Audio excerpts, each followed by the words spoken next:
This is the Troll Patrol. Live. With Justin Freakin. Well, when did you people get here? Who invited you in, huh? Oh, wait a minute, I did. Welcome to the Troll Patrol, live! The freaking Thursday. Ron Paul 2012. Warlord says in the chat, cancel Warlord.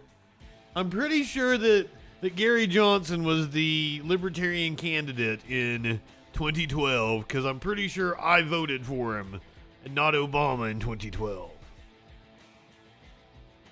I think the last run that Ron Paul made for the White House was 2018.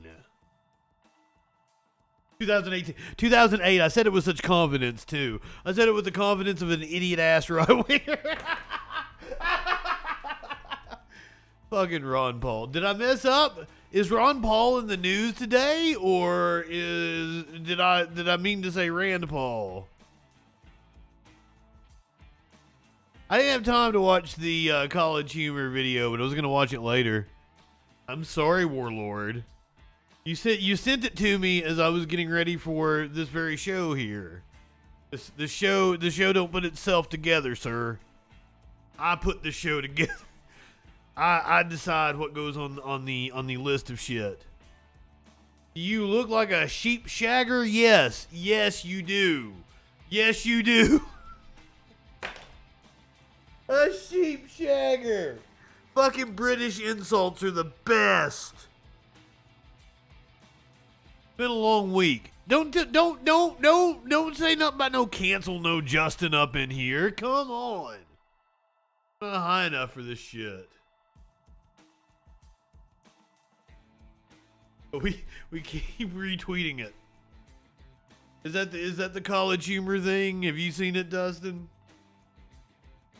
Motherfuckers! Fucking, why you gotta do this shit to me, you fucking fucks?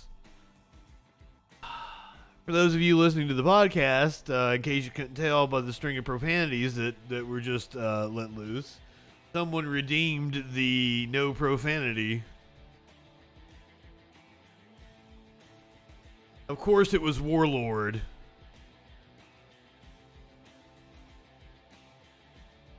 Not high enough for this poopy. What are we talking? Tonight's a weird show. Like the news, we're in the doldrums of the summer. There's not a lot of news going on. It's usually a lull. A lot of people are taking vacation around this time.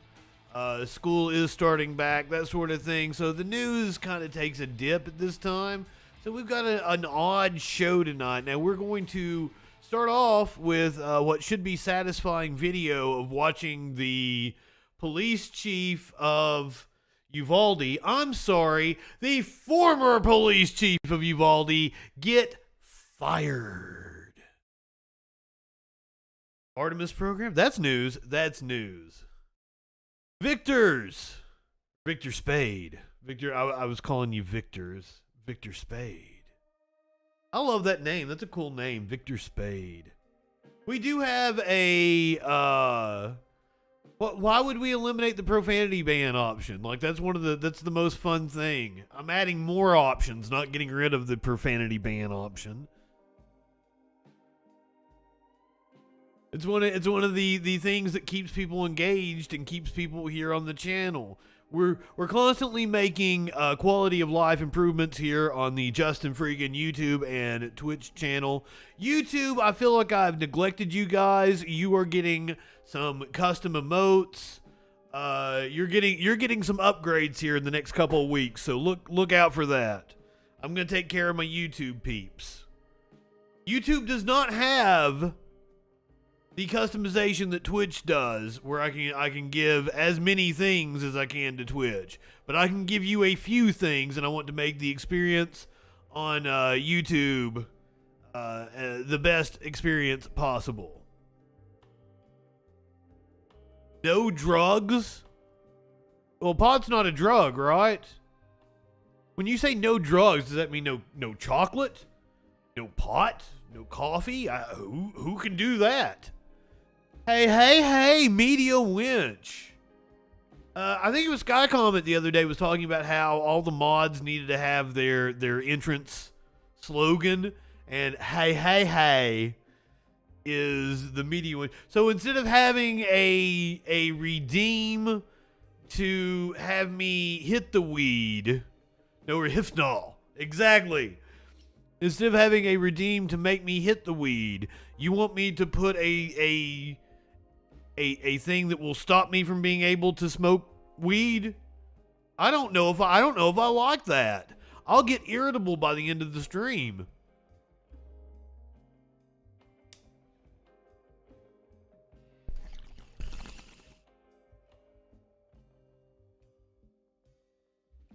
I think the compressor always filters the bong sound out. Oh, by the way, this is your meme of the day. Staying with a theme that we started on yesterday. I paid my student loans by fighting in Iraq and Afghanistan. Then Giga Chad over here on the right. I'm just not paying mine. That was my mindset. I'm just not gonna pay those. That's an outrageous number. Good luck. Good luck. Oh, you heard my bong? Okay. I was looking at the VU meters and it didn't look like I was triggering it. Blub blub blub blub blub blub blub. Blub blub blub blub. Blub blub blub blub blub blub. Apparently that's the way Dean Martin talked. Just blub blub blub blub blub blub.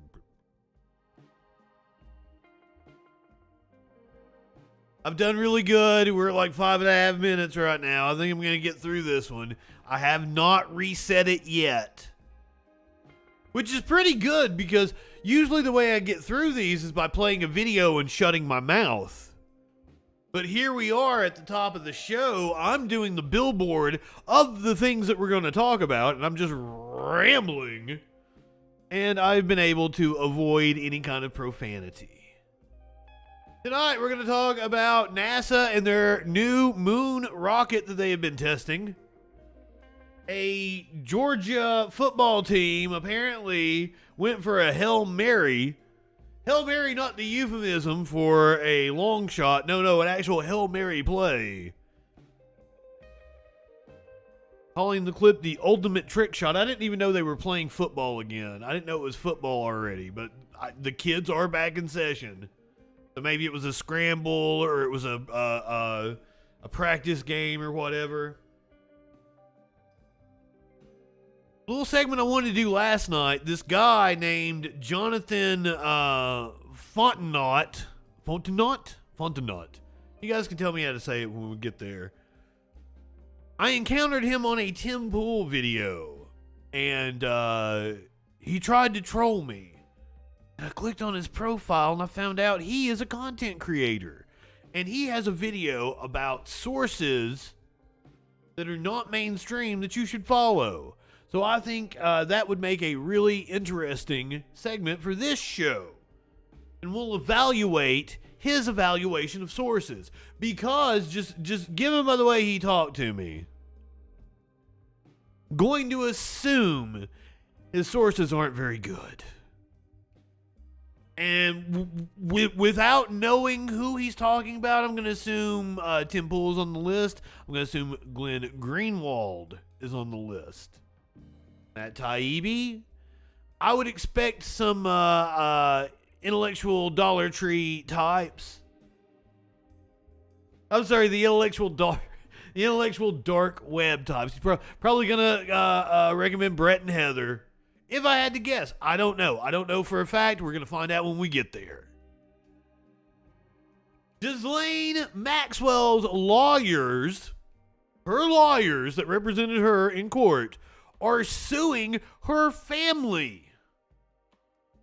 Apparently, they got some unpaid legal bills. Wild story coming out of Memphis of an apparent racial profiling happening at a Memphis steakhouse. A local news station did the story on it and then was flooded with comments about how the steakhouse is really racist. I still haven't cussed, have I?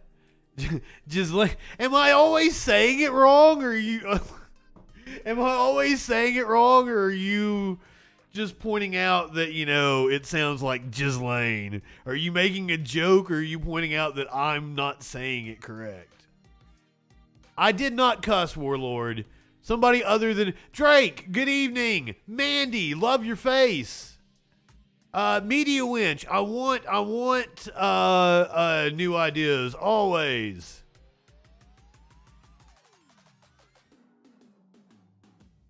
Oh, of course.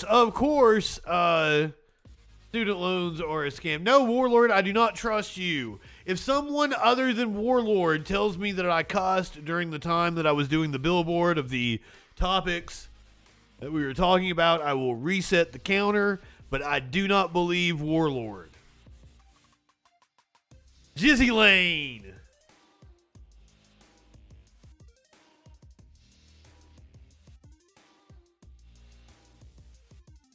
Wild story out of Arizona, where they apparently built a border wall with shipping containers. We've got a whole local news hit on this. This should be fun. We're gonna hear from right wingers who are coping and seething. Sean Hannity and Marjorie Taylor Greene, two of those that we're gonna hear from about student loans. We're gonna get an update on the saga of Rebecca Jones. We have covered so much of her ascent into the public spotlight here on the Troll Patrol. We've been here from the beginning. From her claims that Ron DeSantis was cooking the books in Florida, to the raid on her house. We watched the video. I'm not sure in its entirety, but we watched the bulk of it. Then there was a smear campaign against her, and I'm still not exactly sure what to think about Rebecca Jones. Rebecca Watson did a video on her and thought that Rebecca Jones might be a scammer, a grifter, but it kind of seems like Rebecca Jones was proven to be correct when it came to Ron DeSantis and cooking the books in Florida. But the reason I bring her up is because she won her primary on Tuesday and will now be facing off against accused underage sex trafficker Matt Gaetz. Rebecca Jones will be facing off against Matt Gaetz in the general election in Florida. The Republican National Committee is panicking over many things, over polling, over funding. An Arizona Attorney General candidate is under fire for things he wrote on a Ron Paul blog 15 years ago. We've got a report on a congressman's wife who apparently died from ingesting a substance. Now, I think I'm being a little sensational with the title of tonight's stream. Talk about what did I say? What did I say? Autopsy suggests Congressman may have poisoned wife. That's not really what the autopsy suggested. It seems like she might have ingested some kind of supplement. I was being a little sensational with the headline. But that the possibility that the congressman poisoned her has not been ruled out, I don't believe. Plus, Senator Lindsey Graham tries to get out of testifying in Georgia again, and a duo has pled guilty to selling Ashley Biden's diary.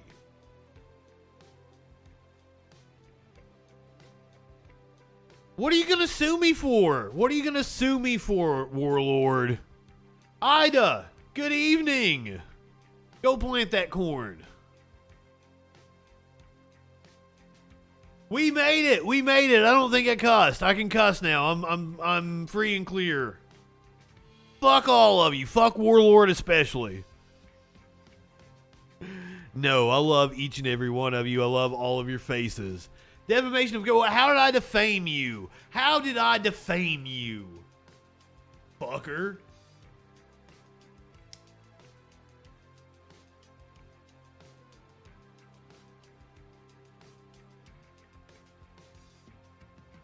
Do you guys have a laughing troll head yet? Oh shit. Ma'am, if you keep talking like that, oh.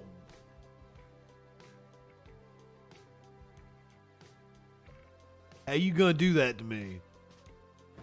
You live in sexual anarchy?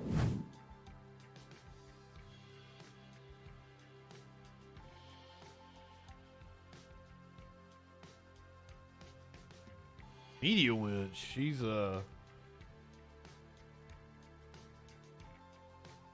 I'm gonna shut up now. Emotional meeting held last night where Uvalde School Board ousts embattled police chief.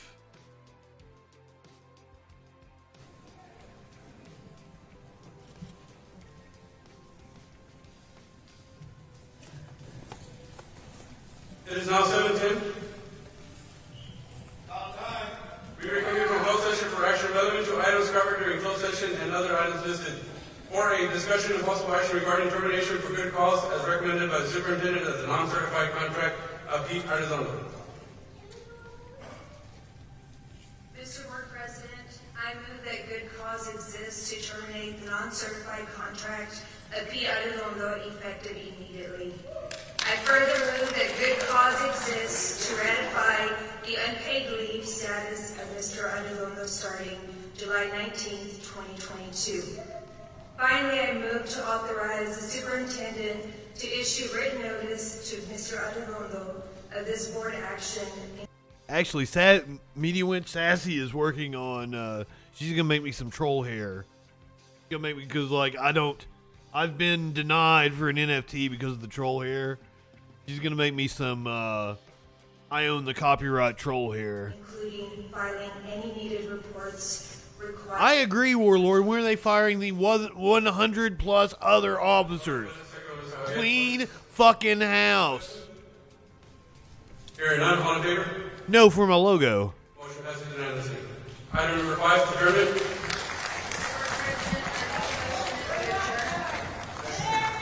And the motion is Laura Pettis, second on the second clause. We stand adjourned. Thank you. Have a good My logo gets rejected for certain things because of the troll hair. So I need to make troll hair that I own the rights to. I can't make it. I was going to make a whole line of NFTs, but I can't because of the troll hair.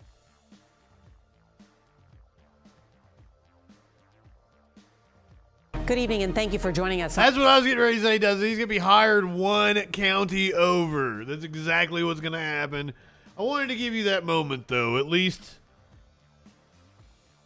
he got fired, but is he still on the city council? He won a seat on the city council.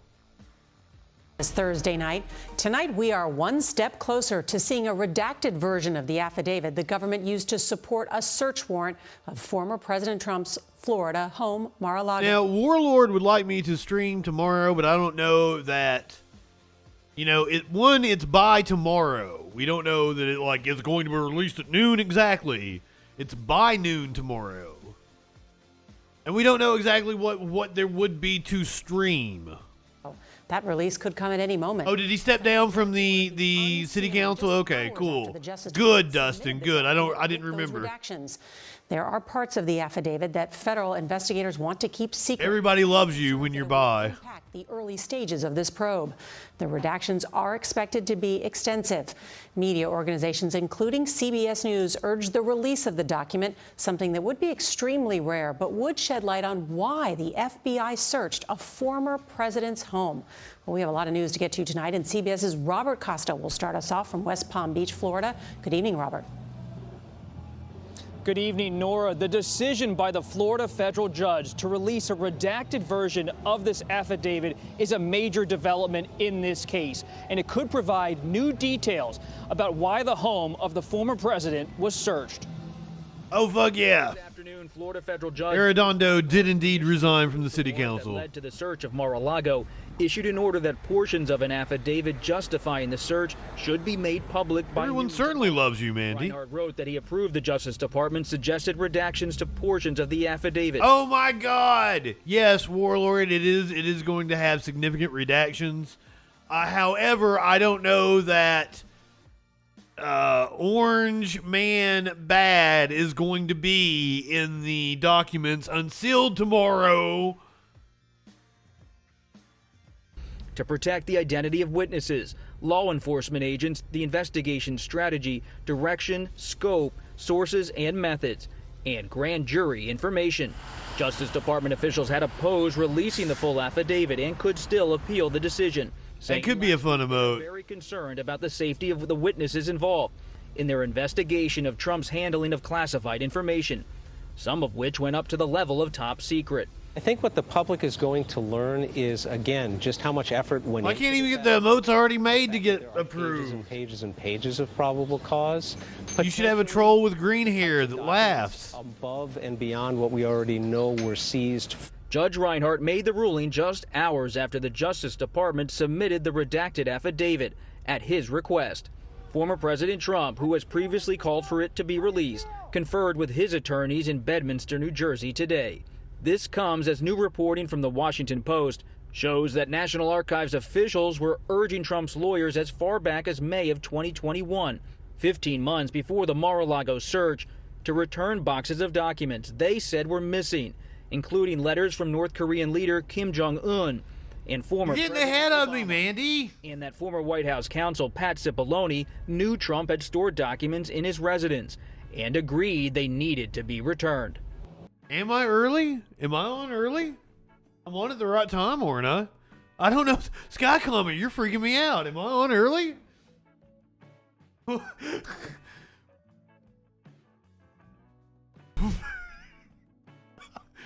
I'm like totally freaked out now.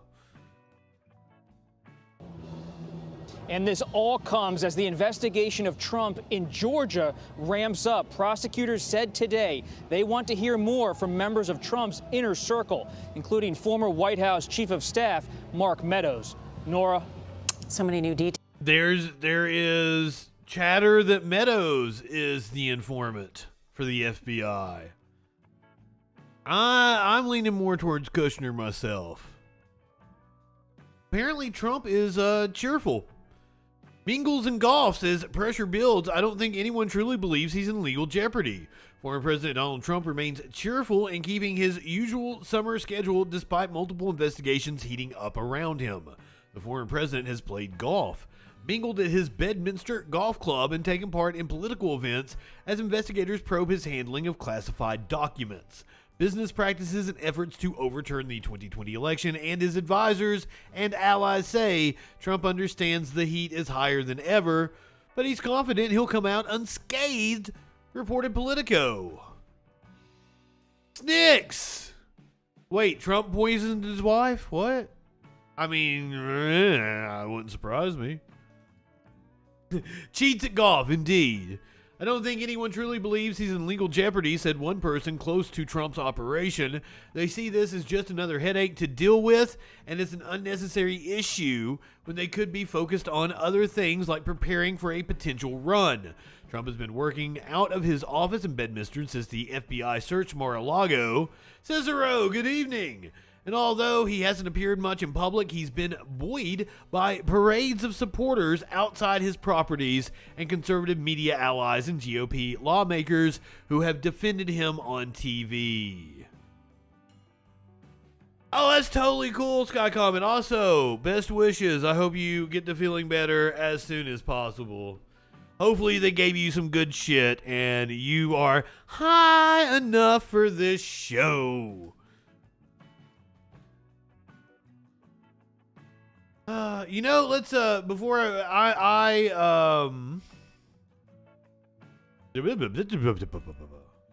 Let me pull up this clip. I had it set aside, but I did not put it on my list.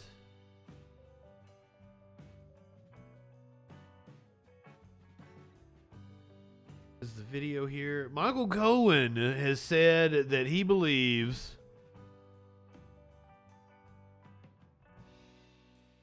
Trump kept the documents in order to blackmail the government, that if they tried to prosecute him,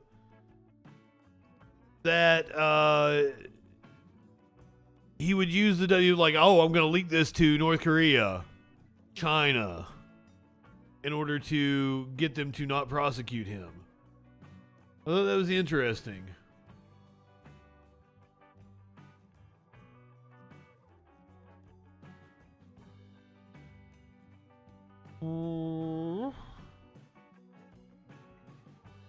But I'm not seeing the clip here because my dumb ass didn't put it on the list. But now this is another one of those headlines where, like, didn't he already say that? Haven't already done this story like 5 times? Trump-McConnell feud escalates as former president calls for minority leader to be replaced immediately. This happened earlier this year, guys. In his latest attack, Trump again brought up McConnell's wife, Elaine Chao, who served in the former president's cabinet as Secretary of Transportation. Somebody who I harped on all through the Trump administration. She was your Secretary of Transportation, Trump. Meat cakes. Good evening.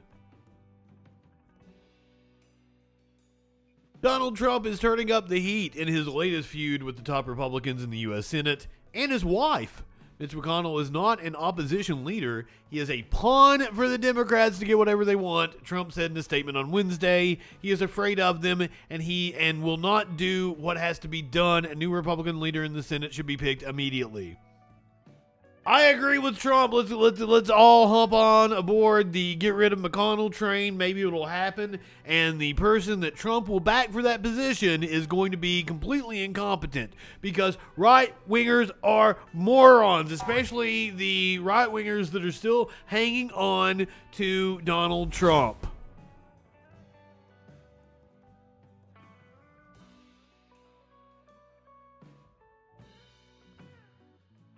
Oh, Meat Cakes, did you say something about smoking?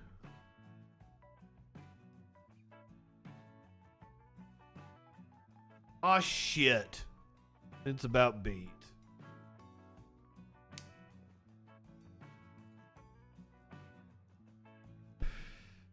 Makes Justin a sad panda. Oh my God, RB, are you passing kidney stones or fragments of them? I've got a friend, he gets kidney stones quite often. I am lucky, blessed, whatever you want to call it, that I've never had one.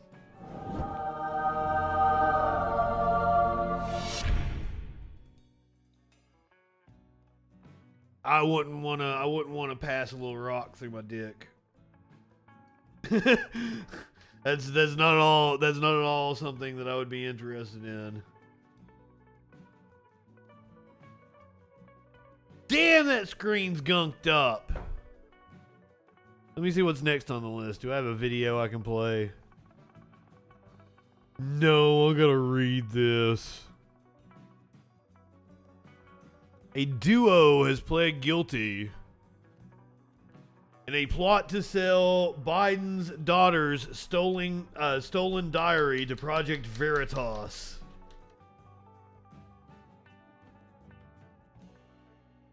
So I'm going to be honest, I hadn't even heard of Ashley Biden until this story came up during the election.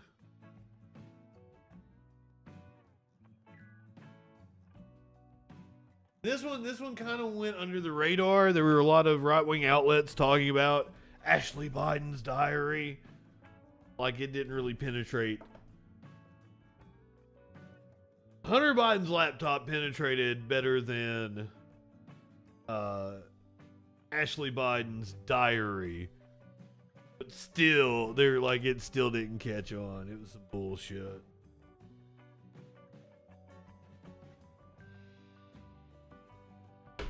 I'm sorry, I haven't been looking at the chat. Yeah, fuck Jordy Pete. I don't know why we're talking about Jordy Pete. Up yours, woke moralists. We'll see who cancels who. But fuck him. Fuck him. Yeah, that was it. Like, the whole thing happened during the 2020 election. It was probably October, maybe September. Sky Comet. You live in sexual anarchy?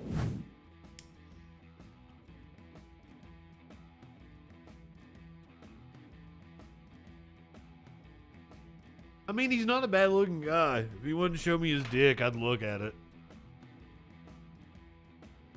Two people have pleaded guilty in a scheme to peddle a diary and other items belonging to Joe Biden's daughter to the conservative group Project Veritas for 40 grand.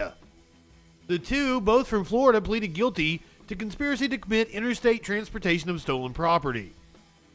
While authorities did not identify Biden, the type of property stolen, or the organization that paid, the details of the investigation have been public for months. Amy Harris and Robert Kurlander pled guilty to conspiracy to commit interstate transportation of stolen property involving the theft of personal belongings of an immediate family member of a then former government official who was a candidate for national political office, the U.S. Attorney's Office in the Southern District of New York announced in a statement on Thursday. Ashley Biden stored the diary, tax records, a digital device with family photos, and a cell phone in September 2020 in a Delray Beach, Florida home where one of the defendants was living at the time, prosecutors said in a release. According to the case interviews and documents reviewed by the New York Times, Biden left her belongings in the home of a friend at that time and planned to collect them later that year.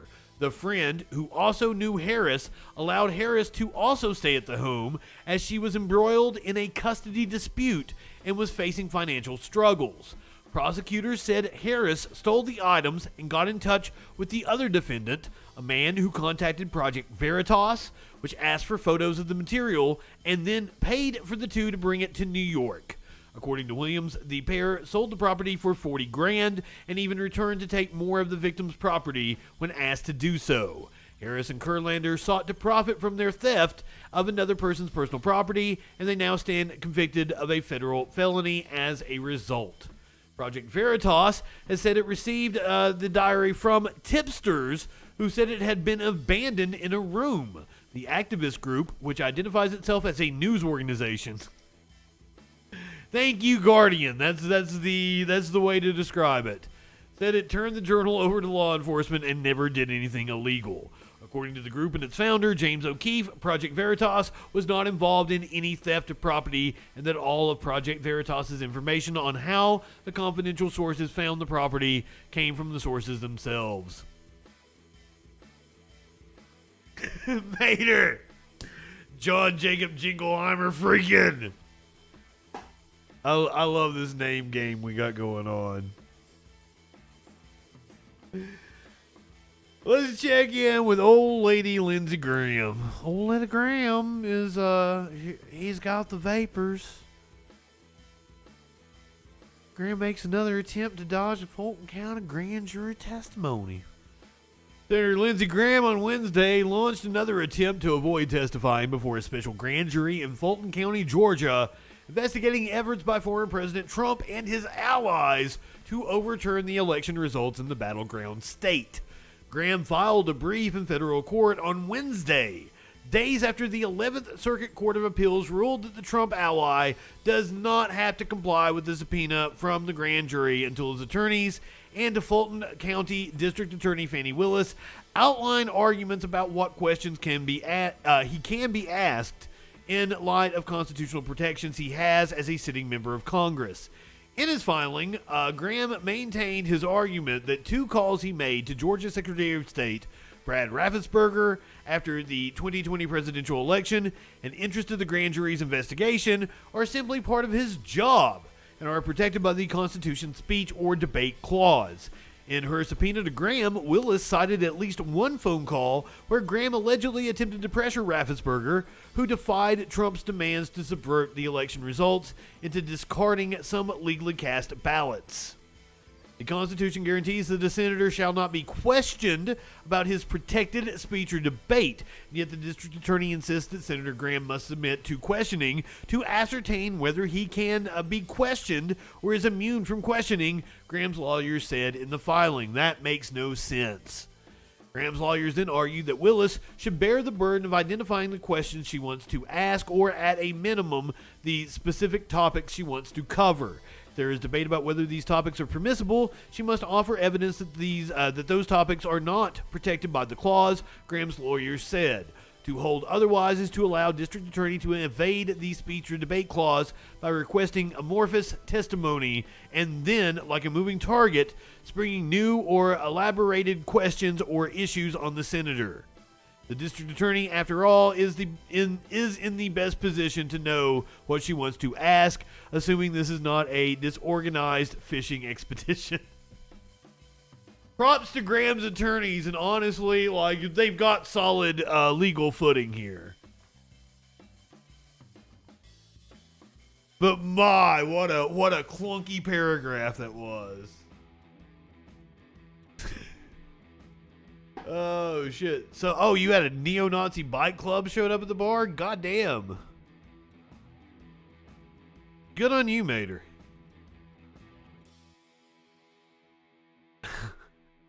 RB, the video of him, controversy.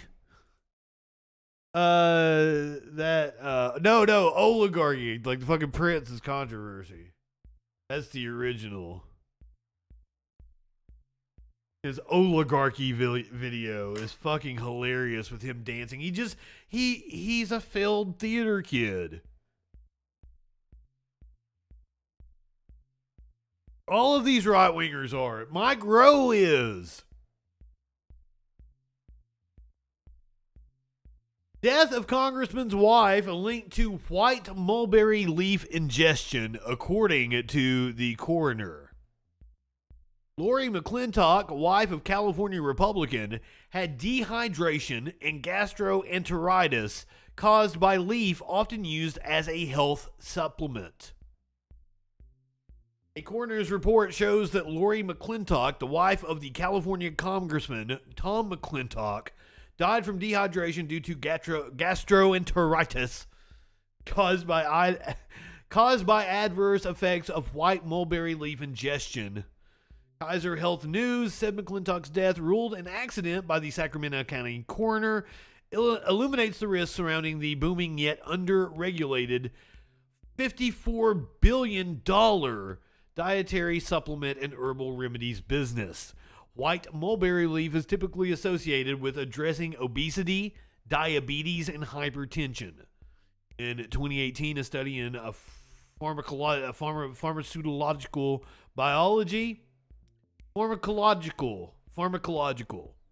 biology, concluded that mulberry leaves could be a promising therapeutic option, but the further investigation should be performed to substantiate the potential of mulberry leaves and practical uses. Tom McClintock has represented a district in Northern and Central California since 2008. On December 15th, he returned from voting in Washington to find Lori, 61, unresponsive at their home in Elk Grove. He had been married since 1987. Lori McClintock, who worked in real estate and was a mother of two, complained of an upset stomach the day before her death, the coroner's report noted. The family's darkest day and most terrible nightmare has come. And by the way, I'm sorry for sensationalizing the story. Clearly, the congressman was not responsible for his wife's death, and it was wrong of me to assert that. Was she tested for horse paste? That's a very good question. Also, I hopped into a conservative stream earlier today, and it was a woman. And it was my belief that she was on Xanax or some other nerve pill. And I kept calling her a pillhead and mocking her. And I probably shouldn't have done that, because she might have been off meds and not taking too many recreationally. Like, there could have been, and she could be self-medicating for a whole host of reasons, even if she is on pills. And like, it was wrong of me to do that. I feel bad about it. Kinda. A little.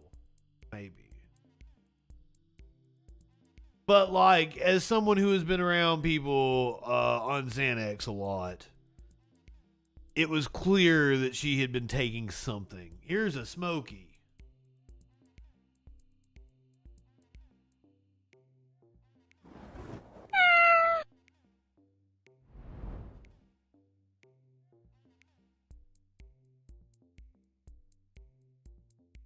Mansoor was in there.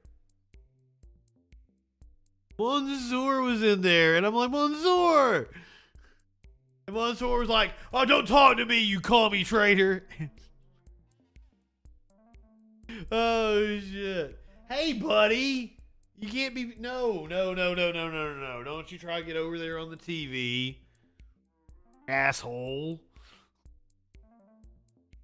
Fucking Smokey. Do you think we're stupid? You think we're fools? I didn't mean to hit that one. I do, like, Smokey is not stupid or a fool. Well, most of the time. He did get himself lost outside for 8 days. I had to use an animal trap to get him back in here. Wouldn't come to me. The damn cat that sleeps with me and, like, literally follows me around would not come to me. What was your deal? He goes wild when he gets outside. Arizona AG race rocked after GOP nominees' 2007-2010 post on Ron Paul forums unearthed. Let's take bets right now as to what he was talking about. Age of consent. Yeah, I mean, it was a libertarian forum. Probably racist. Islamophobic. Might have been talking about age of consent. The race for Attorney General in Arizona heated up after the GOP nominee's 15-year-old writings on a website for Ron Paul fans were unearthed. Abe Hamada has built his campaign for Attorney General around cleaning up elections in Arizona, yet as a teenager, he boasted to an online message board about voting before he was legally allowed to and altering his mom's ballot. Ooh! The posts were among thousands Hamada made to an online message board beginning in 2007. When he wasn't bragging about altering ballots, he was offering anti-Semitic and sexist rants, backing Sheriff Joe Arpaio, and arguing that voting should be limited to college graduates who pass intelligence tests. Republicans wouldn't win. Because I hate to break it to you, Hamada. Right-wingers are morons. In June of 2007, Hamada, I hope I'm saying that right. I don't want to butcher your name, dude. Then 16 years old, became an active member of the online message board Ron Paul Forums, a virtual gathering space for supporters of Ron Paul, a libertarian, former member of Congress, and 3-time presidential candidate. The most recent archived version of Hamada's profile on the site shows that by October 3rd, 2010, he had posted 4,163 times. The New Times reported. But now, hey, some nights here on the Troll Patrol, we get close to 1,000 messages, so perspective. You know, I've got like 4,000 tweets in like a 6-month period.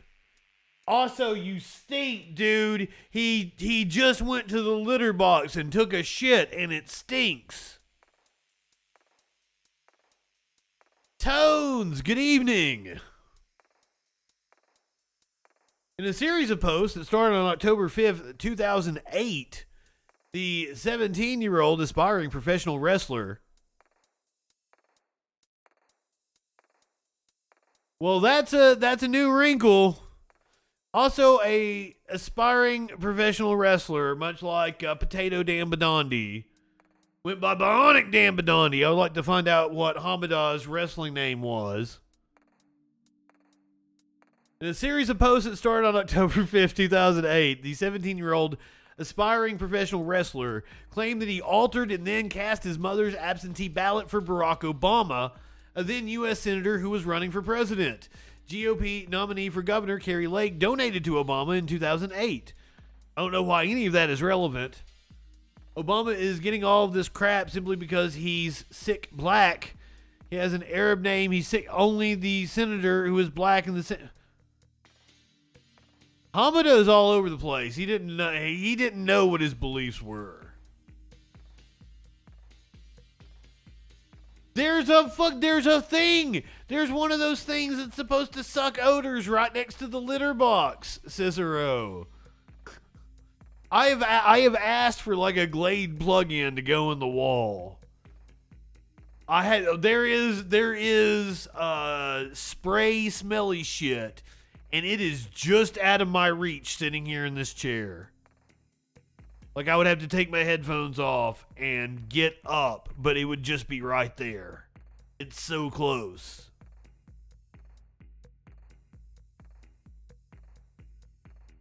So, he's all over the place. Apparently, tried to cheat for Obama and then express libertarian views. And it's specifically Smokey. Smokey don't smell like the other cats. Their shits aren't that bad. Smokey has just like the most pungent shits.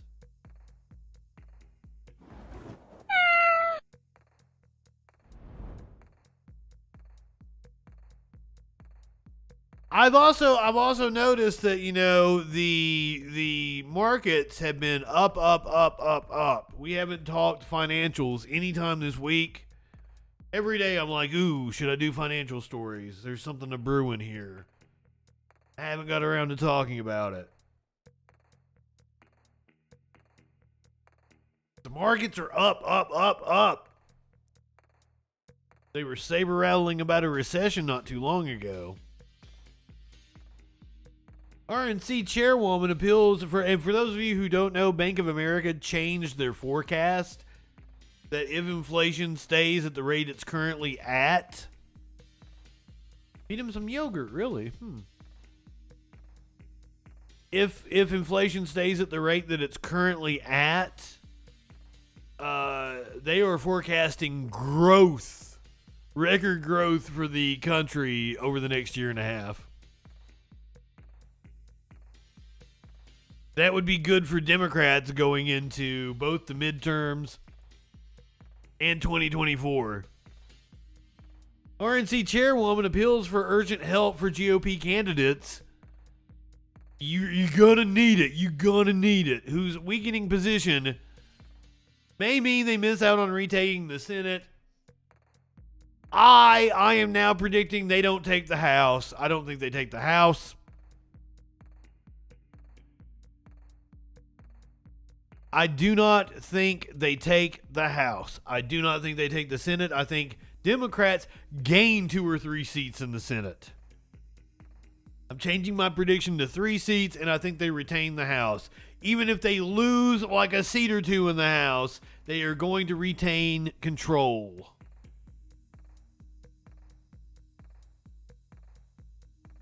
Republican National Committee chair, and there's a lot of factors playing into that, and one of them is Fetterman is going to carry other candidates across Pennsylvania. Fetterman is probably going to affect the governor's race in Pennsylvania. It's a good possibility that Mastriano is going to get denied just because Fetterman was such a good candidate. It's going to be tough for Republicans everywhere. They've put forward some shitty fucking candidates, and just like things are not in their favor. The momentum seems to be with the Democrats, and it's Republicans shot themselves in the foot. Republican National Committee Chair Ronna McDaniel urged big money GOP donors to get behind the party's Senate candidates per a recording obtained by Politico. Can we hear the recording?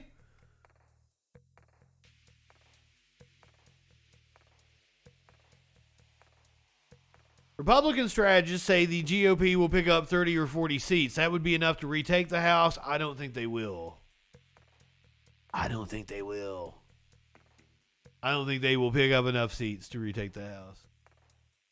Doesn't look like we have the audio, but Politico had tamed the audio. The move came as Republicans worried that the prospect of retaking the upper chamber in the midterms may be slipping from their grasp. In the conference call, McDaniel praised the party's midterm candidates. Oh, why would you do that? Do you think we're stupid? You think we're fools? But said that they are lagging behind in fundraising. She pointed to the Supreme Court decision to overturn Roe v. Wade, which resulted in a huge wave of donations to their Democratic rivals. Our candidates can win if they are outspent 2-1, but if it gets 4, 5, 6-1, it becomes more difficult, and we're seeing that specifically on the Senate side. So my call to action today, McDaniel said, is to please help us invest in these Senate races specifically. Dr. Oz, no matter how much money you throw at him, is not going to win. J.D. Vance may be able to pull it off, but even that is looking sketchy at this point in time. Ron Johnson is probably going to lose. That's a pickup. That would be a pickup in Wisconsin. That would be a pickup in Ohio. And it would be a pickup in Pennsylvania. That is the Democrats gaining 3 seats.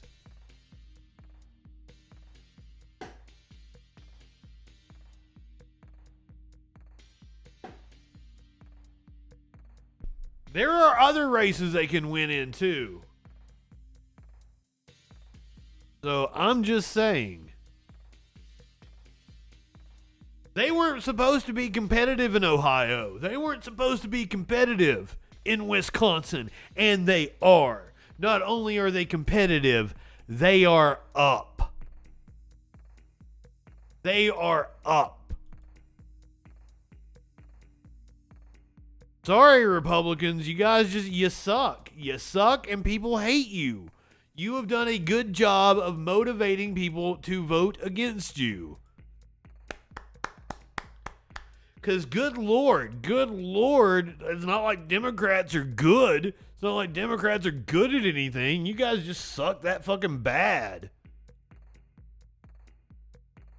Ousted Florida data scientist Rebecca Jones wins House primary and will face off against Matt Gaetz. And I want to take this time to ask, how the fuck is Matt Gaetz still in Congress? Accused underage sex trafficker Matt Gaetz is still in Congress. Wouldn't it be wild if Rebecca Jones, I'm assuming she doesn't stand a chance in the seat. I believe this is like a plus 10 or 15 fucking Republican district. But she's going to the general to take on Matt Gaetz. And I have kind of been on Rebecca Jones's side. There have been a lot of accusations flying around at her. And I have tended to side with her. A pedophile in Congress? Imagine my shock, especially one that's a Republican. Right-wingers are always like, well, no, it's the Democrats that are the pedophiles. Really? Really? The Republican Speaker of the House, Dennis Hastert, an admitted child molester. Yes, DeSantis had Rebecca Jones's house raided. They accused her of being in possession of state property. We watched the video for the raid. We've been following her saga since she busted onto the national spotlight. She accused DeSantis of cooking the books during COVID. This would have happened. This is probably August, September, leading into the 2020 election. Her house, I think, was raided December or January. Maybe December of that year. Don't trust me on this one. I'm not good with time frames. But now she has ran for Congress, and she will be facing off with Matt Gaetz. Again, I'm not a geographer like you are, but wasn't being presented in a way that was accurate. But how much manipulation of the data are you saying that that's happening? Is it tweaking a number here and there, or is it something that completely changes the picture of what's actually happening? It's both. If you tweak something here and there in so many... This might be an older interview. I thought this was her talking about her congressional run, but apparently this was from back in COVID times. As if we're not out of COVID times.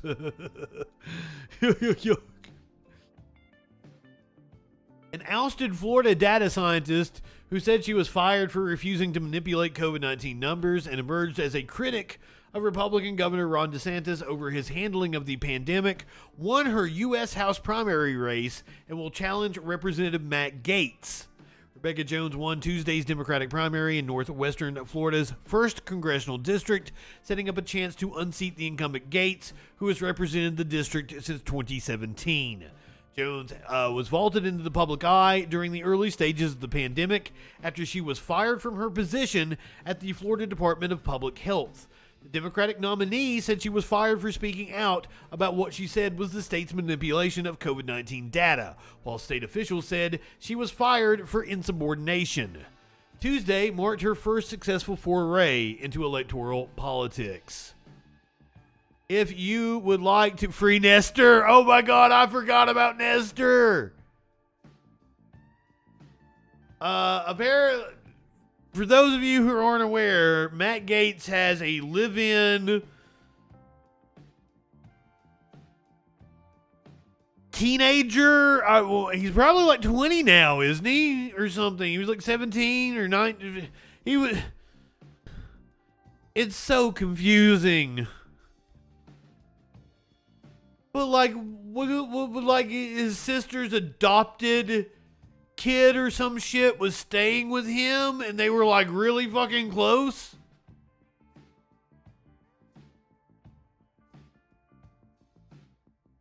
I don't go down that rabbit hole. Don't Google that. Don't Google that, guys.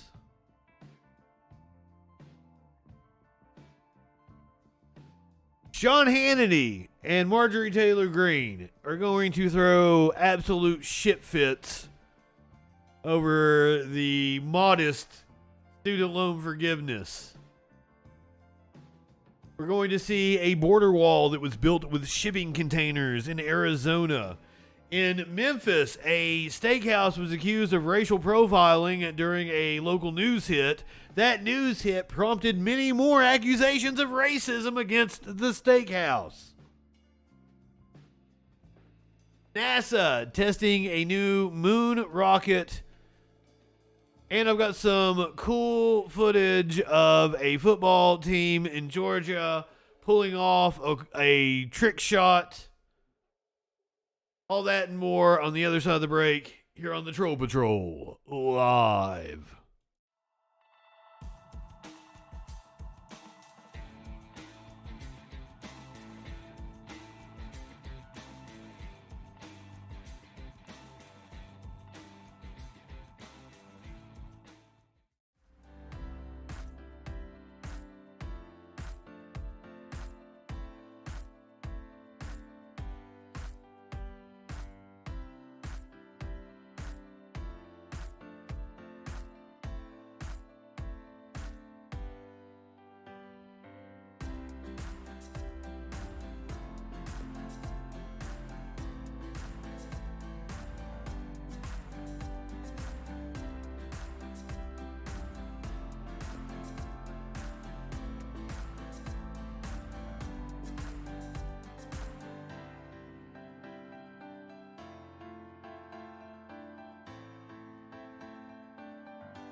Gwyneth Paltrow is one of the biggest stars on Earth.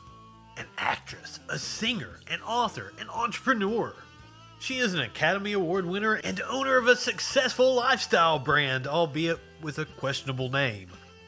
Why then is she stealing her ideas from a barely known comedian from Appalachia? Earlier this year, Paltrow launched her This Candle Smells Like My Vagina product under her Goop brand. There's just one little issue, Miss Paltrow. I came up with the idea for pussy candles back in 2013. It's from my stand-up comedy routine, Pussy in the Morning, where I coined the concept of a vagina-scented perfume I called Eau de Toit. The next line in that routine goes a little something like this. And that inspired me to create a scented candle, which also looks like a vagina and smells like a turned-on vagina. So you burn it, you get the smell of vagina, and then after it's finished, it looks like a freshly fucked pussy, all floppy and sloppy. So, since Miss Paltrow is clearly infringing on an idea I had that long predates her product, I would like a cut of that $75 she's charging for her ripped-off cunt candle. Please donate to my legal fund by visiting my Patreon.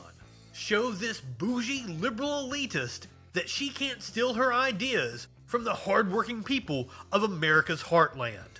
And I will use the money from that settlement to bring affordable pussy-scented candles to market. Available to all the masses, not just Elton John. Elton John? Why does he like the smell of pussy?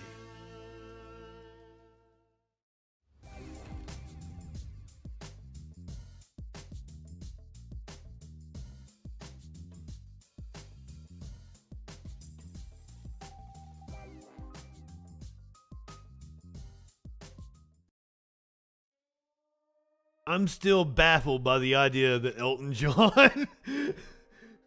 Well, I don't even remember what the number was. It was like hundreds of those candles. Why? Why does Elton John like the smell of pussy? Dads, what's up? I'm calling you Dad 666. 666. I love your face. Welcome. To be ironic? I don't know. Like, is he Dad's 10 VHS 666? Oh shit. Dad's 10 VHS. I've never came across a 10 VHS. That would be interesting. Also, I fucking love this meme. This meme cracked me up. Don't look in the tin.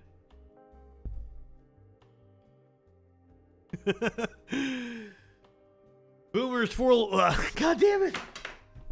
Boomer is full of lead. Kid's full of microplastics. The boomers are full of microplastics too. Just saying. Just saying. A fur trimmed hole in the middle? Mine will. Mine will. Mine will have a Birkin around them.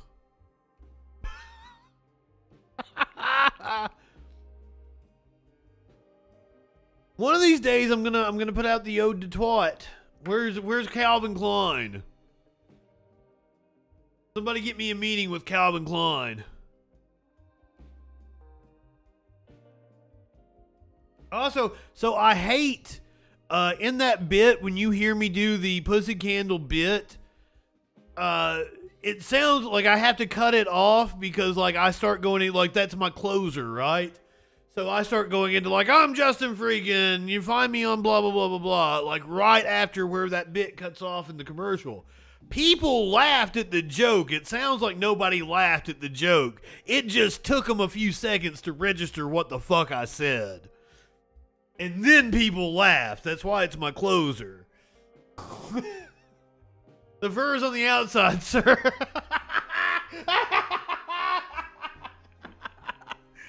Oh, shit. Oh, have you seen vaginas, sir? Have you seen vaginas? There's a pussy for you, and he's not impressed.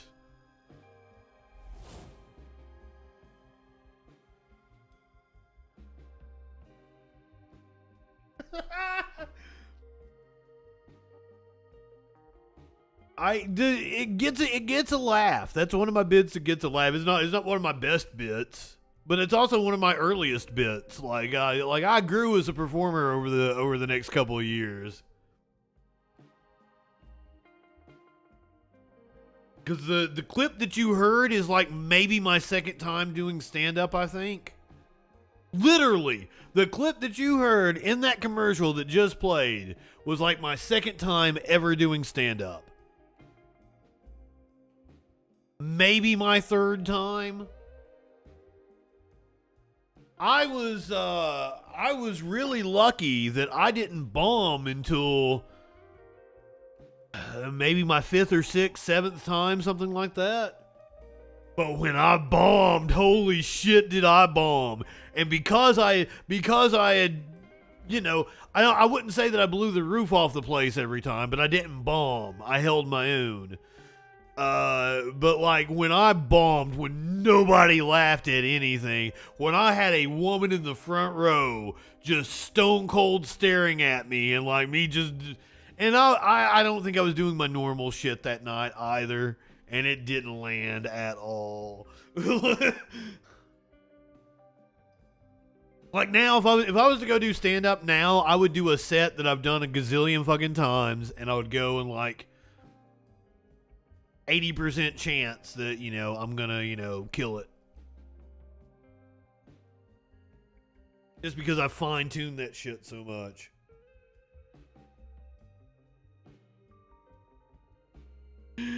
Oh, fuck. It's kind of hard when, you know, I'm making good jokes. Thank you very much.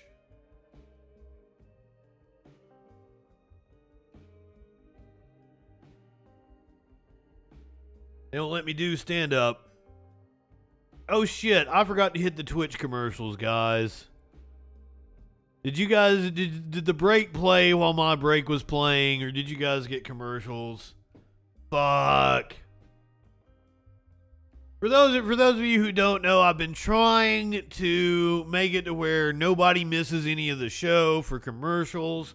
That's why I play the commercials now that are like my shit. So if you're a subscriber, you see like commercials for the freaking news and shit like that. You make some awesome jokes, Mater. You make some awesome jokes. Chad is very funny. I set you guys up. And yes, I did go and there was coffee left over from... If I say this morning, it sounds disgusting, but it wasn't like this. Like, my housemate works nights, right? So she's at work right now. She just left for work just a little bit ago. I made coffee when I got up, and 2 o'clock, and then she made coffee when she got up at like 4 or 5 o'clock. So, like, this was not that old of a coffee. It was still warm from, like, I warmed it up in the microwave, but it was still warm. So it's not old coffee.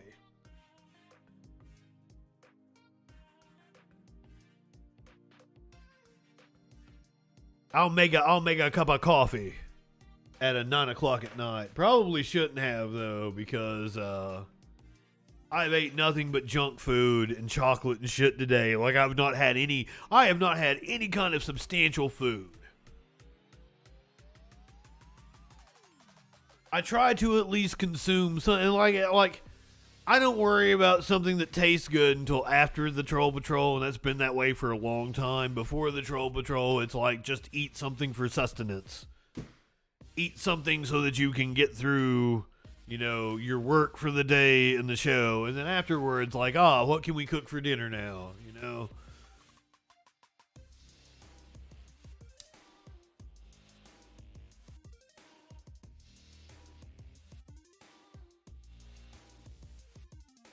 And I haven't done much cooking since I've been here.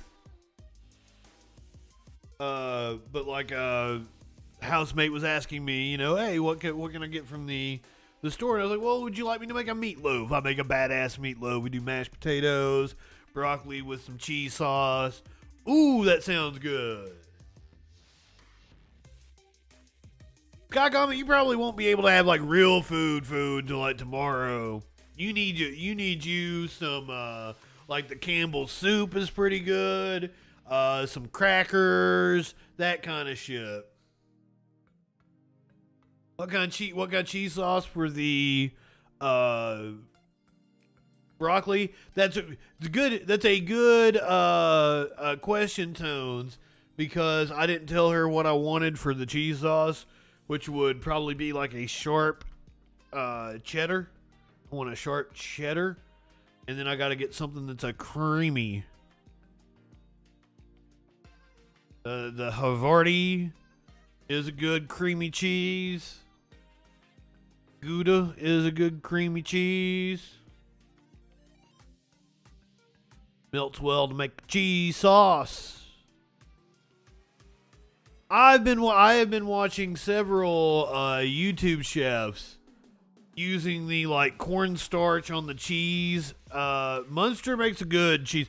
I usually like a cheddar with a creamy cheese, and then I'll throw some blue cheese on top of that. I love some fucking blue cheese.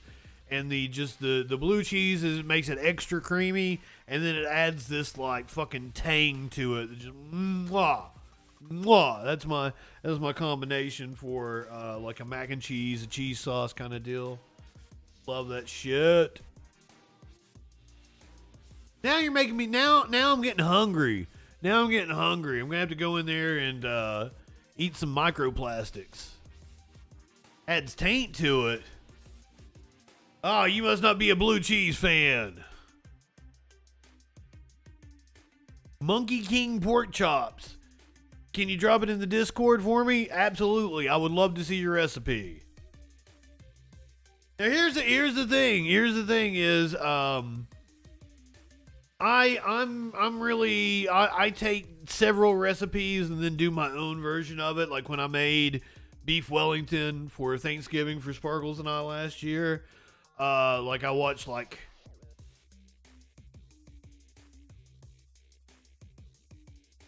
Babish and Gordon Ramsay Maddie Matheson and Gordon Ramsay. I watched their videos on how to make it, and then I took what I liked from both recipes and combined it and made my own. So I might do my own riff on it, but I definitely want to see your recipe for Monkey King pork chops. Point Ray's blue cheese? No, I get the boar's head, meaty winch. And now that I'm here, I have to find a store that sells boar's head. I love some fucking boar's head. Here's a Smokey. Hey, buddy.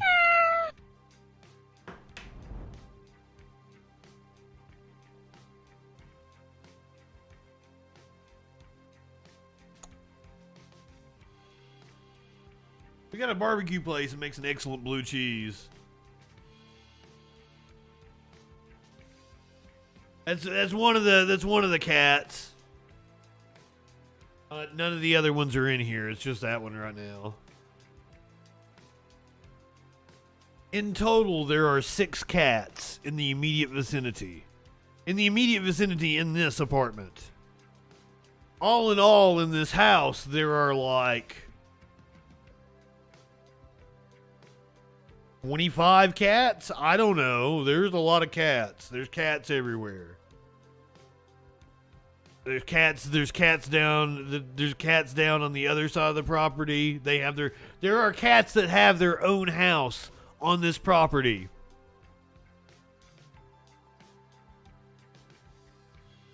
There's a cat that's usually roaming around outside. I really dig him. He's cool. Other than when a cat that's not supposed to be out gets out, and then we're like looking for the cat that's not supposed to be out, and then the cat that's outside like is always like up in your shit. Smoked peach syrup. God damn. Ooh boy, I'm starting to get hungry. I got too high for this shit or something. And we're talking about good fucking food.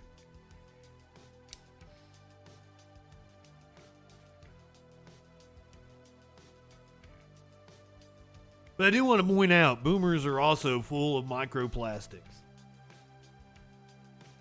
Oh, by the way, it is Thursday night. That means tomorrow night we will not be doing a Troll Patrol. It is Friday night, which means it's time for the Friday Night Freak Show. Special guest host Hilda Beast will be here tomorrow night.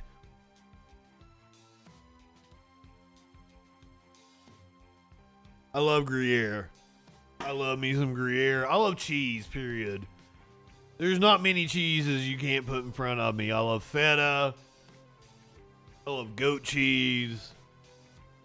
I love mozzarella. I don't like pimento cheese. Yeah.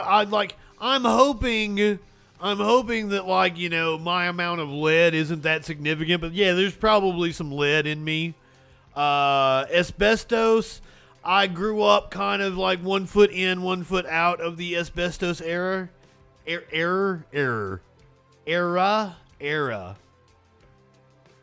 Doing as best as I can.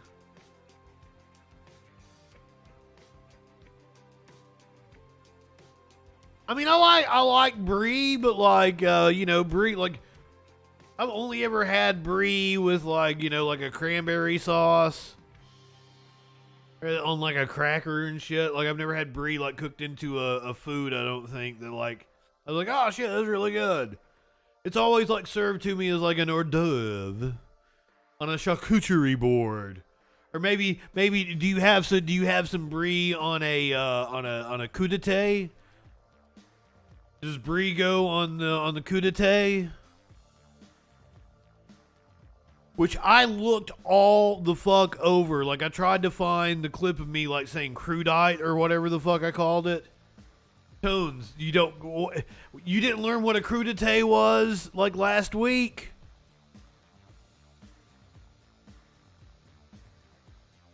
Yeah, I didn't live in the leaded gas era.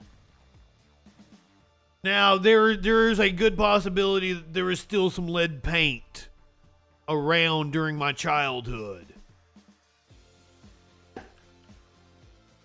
But they were in the like they were trying to get the lead paint out of everywhere, which is still an ongoing thing. Trying to get lead paint out of everywhere.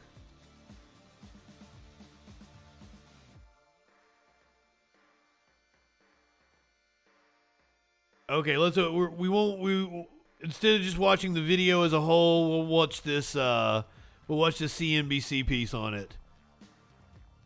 On the crudité. Oh. Charcuterie, that was a whole thing with Sparkles on the Freak Show, right? So like a charcuterie board's like an hors d'oeuvre.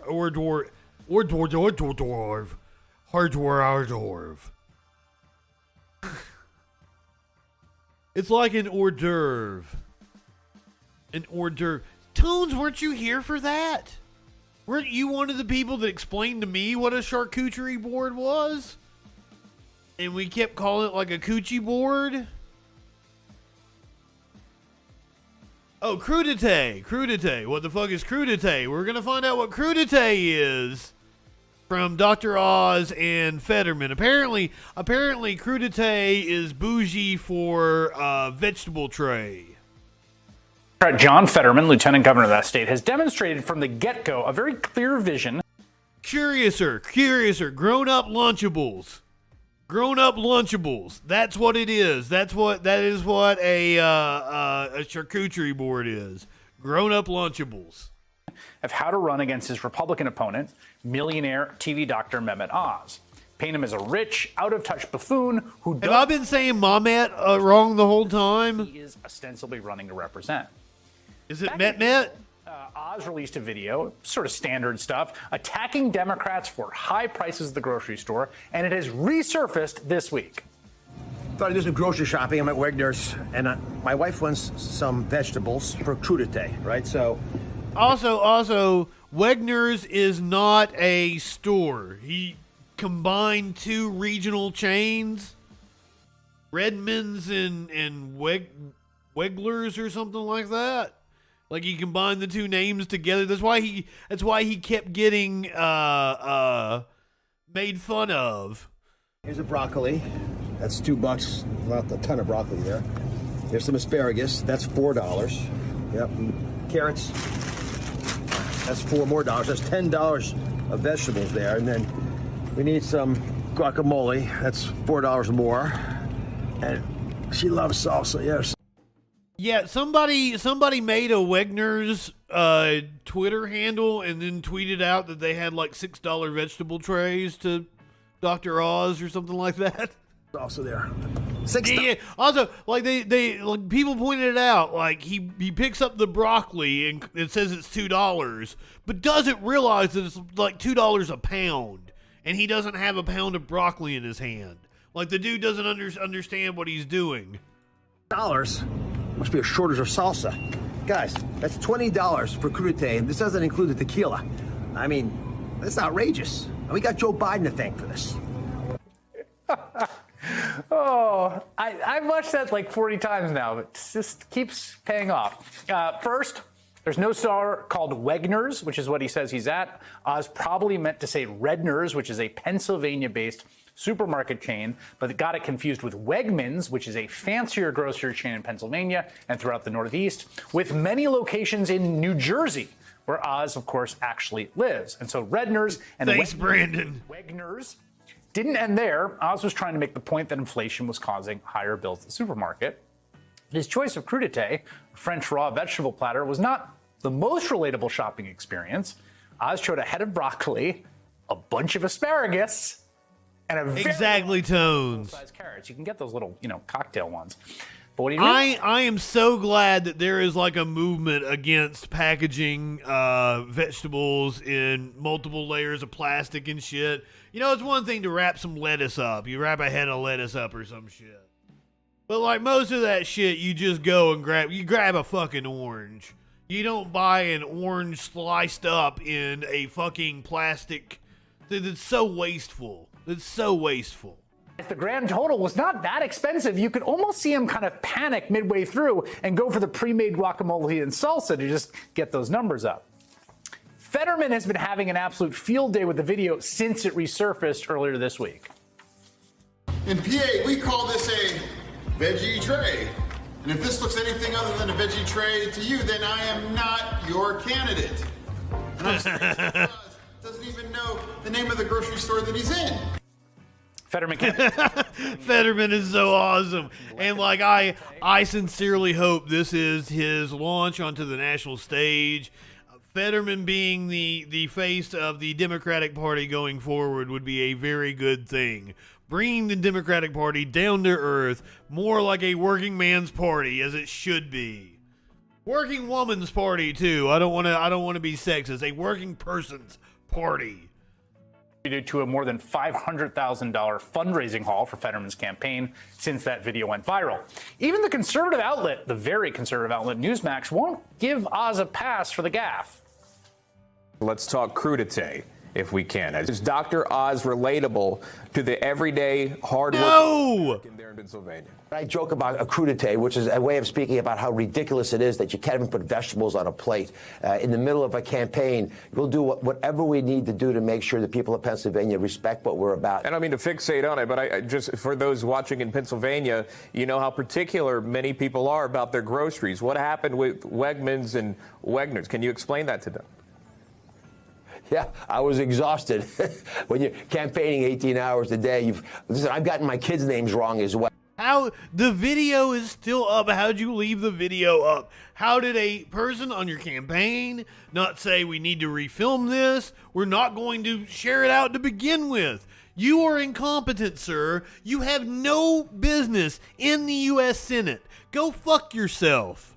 Right-wingers are morons.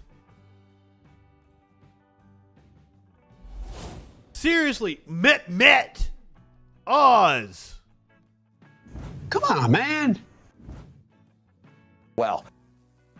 So there's now another Oz gaffe making the rounds. The TV doctor recently said he owns 2 homes. How many houses do you own? Really hard, but well, I legitimately, I own 2 houses, but one of them we're building on. The other ones I rent. So he owns 10, at least. And rents the other properties, but investigation by the Daily Beast found that he actually owns, I make this up, not 10 houses.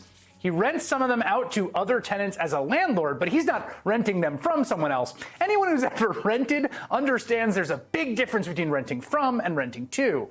Now, it is still early, but this all explains why polling currently... Oh, I'm sorry, Mater. The show isn't ad-free. I need to go change that. I need to change the ad bot. Or the night bot. The ad bot! Oh my God, the capitalism is rotting my brain. If Democrats are going to pull off a miracle and keep or even expand their Senate my bot is gaslighting you. I am so fucking sorry. I apologize on behalf of the Nightbot. Nightbot. Fighter of the day bot.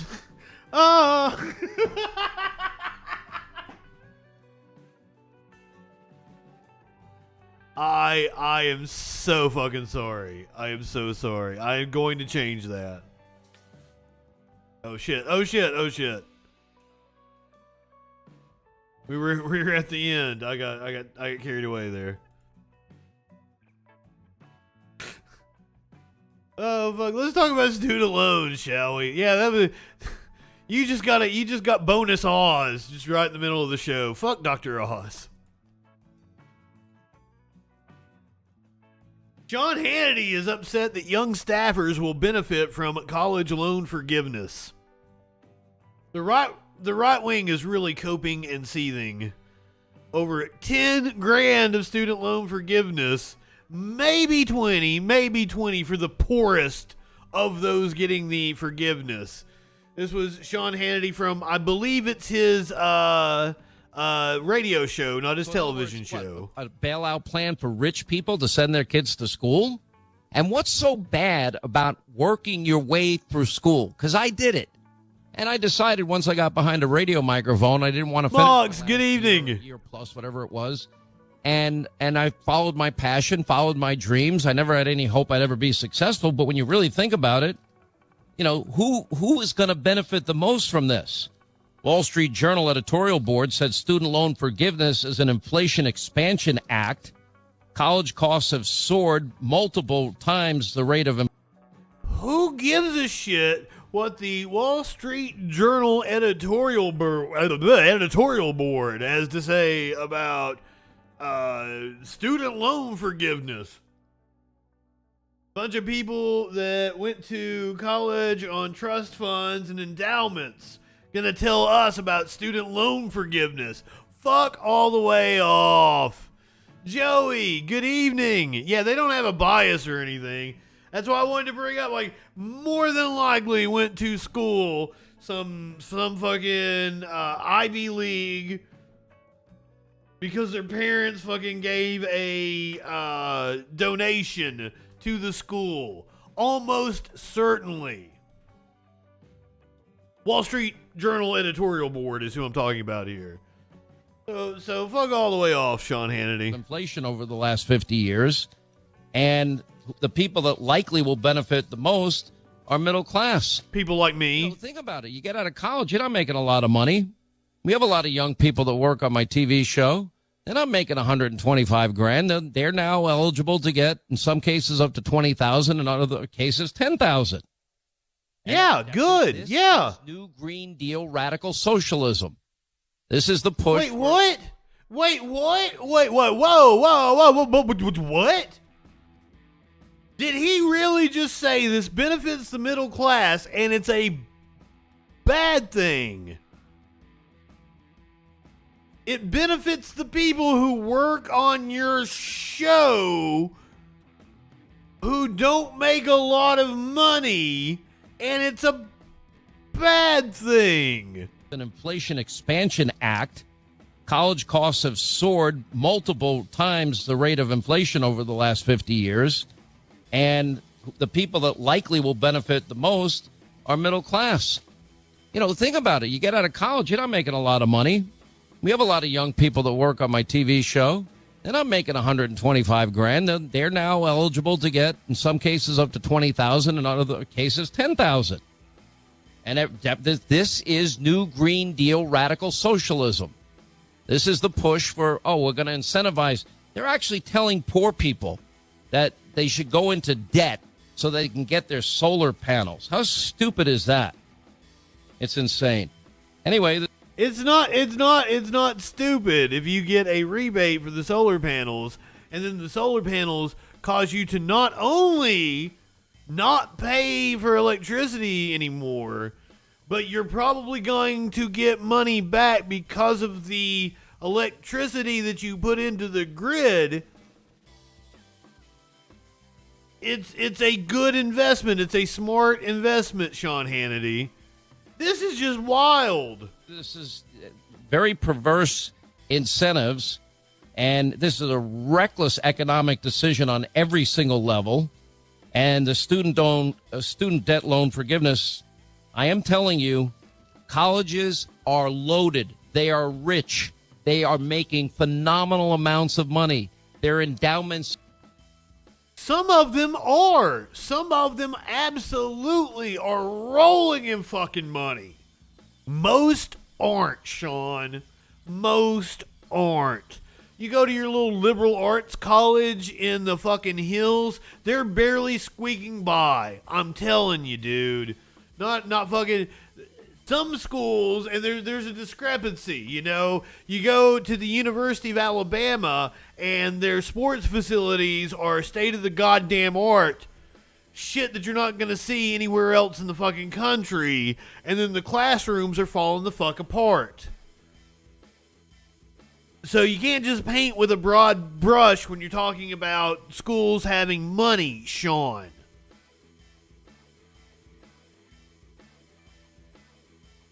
Man, they make my blood boil. Speaking of blood boiling, her name is Marjorie Taylor Greene.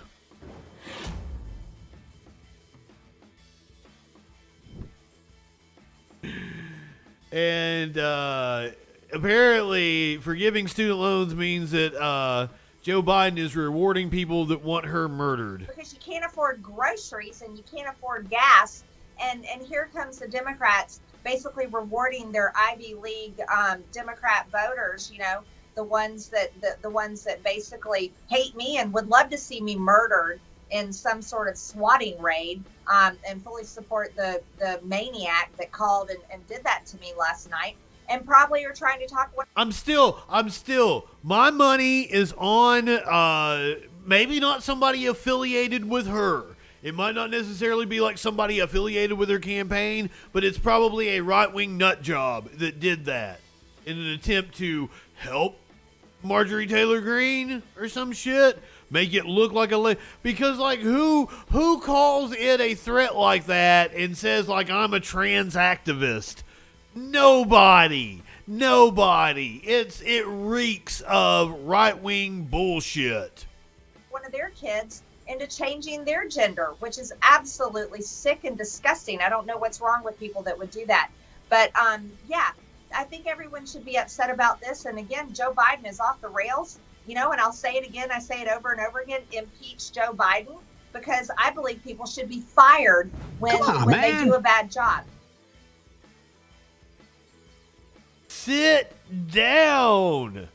Yes, they all got PPP loans. And not only that, I've seen so many people be like, well, are they going to forgive my mortgage? Are they going to forgive my mortgage? Honey, the government already subsidizes mortgages, I assure you. You have probably gotten more in credits towards your mortgage than my student loans are worth. My apologies that you don't know this because you're a dumb fuck. Let's check out this piece from ABC News. This is supposed to be like a man on the street, what real Americans think about student loan forgiveness. Biden's move to forgive student loans is getting a lot of interest across the country. Here's just a few. I'm not high enough for this shit either, Tones. I was in my office and I was on Twitter. I saw it. I was showing my coworkers like, hey, look at this. I'm like free of debt. I'm free of debt. I was yelling, jumping around. It opens up a huge amount of different opportunities for me, considering that I don't have to worry about that 20K, you know? ABC News, mix your music a little better. Ah, goddamn motherfucking god pieces of shit. Motherfuck sons of bitches. What the fucking fuck? Fuck you guys. Fucking fuck. God damn it.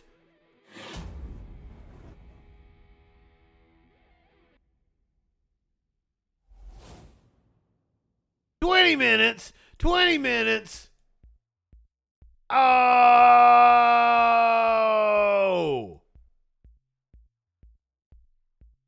Oof. Well.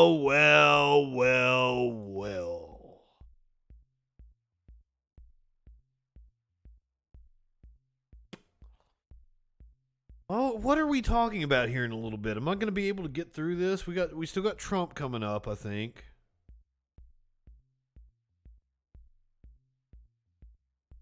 No, we already did Trump. We did Trump at the beginning. I might be able to get through this.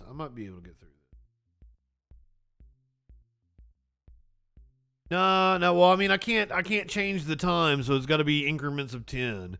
So 20 it is.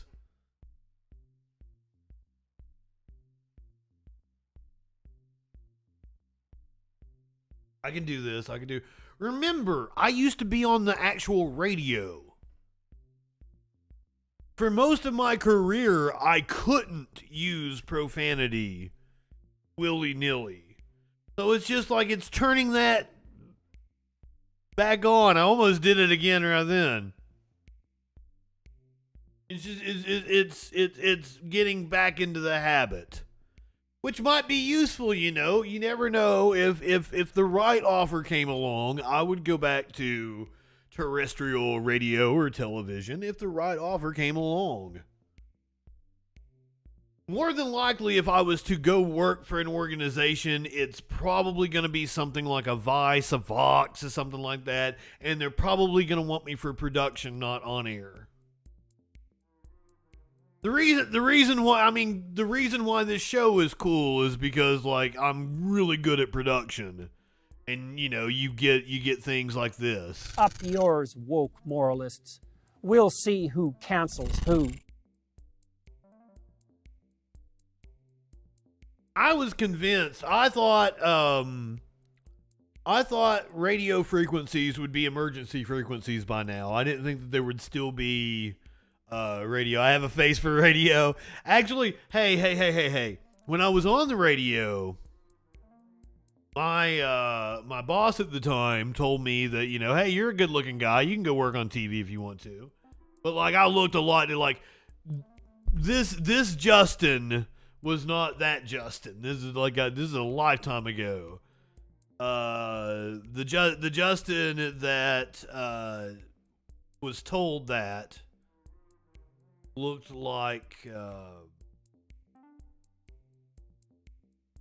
well, I thought I had it here handy. Hold on. Yeah.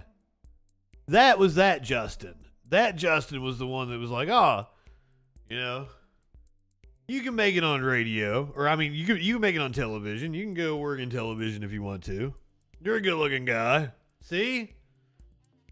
But now I purposely made myself look like this. I cultivated this look. But like if I was to, you know, fix myself up, I'm not a bad-looking guy. Look at those eyes. My eyes are awesome. Oh, go produce Sean Hannity's show. So I've got a buddy that lives in Nashville, and one time he contacted me and he said, "Would you have any interest in Drunken One? What is up? Thank you for sharing me out. Welcome, Drunken One. Love you people over on the YouTube." Now I forgot what I was going to say. Thank you, Sky Comment. Thank you for saying I look better. Oh. I have a buddy that lives in Nashville, and one time he contacted me, and he said he had a friend that worked for Dave Ramsey's show. And they wanted somebody to be like a swing production producer, which is exactly like, that's right up my alley. Production tech producer kind of deal. And he was like, would you be interested in working for Dave Ramsey? And I'm like, well, I can't say what I actually said because the no profanity is going on. What's up, Battle Opossum? Battle Opossum probably is wanting me to wrap this up because Battle Opossum has weed and would like to play Mortal Kombat. Do you know, since you didn't play Mortal Kombat with me last night, do you know what I played? I played Crash Bandicoot. I went back and restarted the Insane trilogy and started playing one because like I got 4. It was the free game like a month or 2 ago. Shit, yeah, we've been wearing out Mortal Kombat 11. We're trying to get it all unlocked.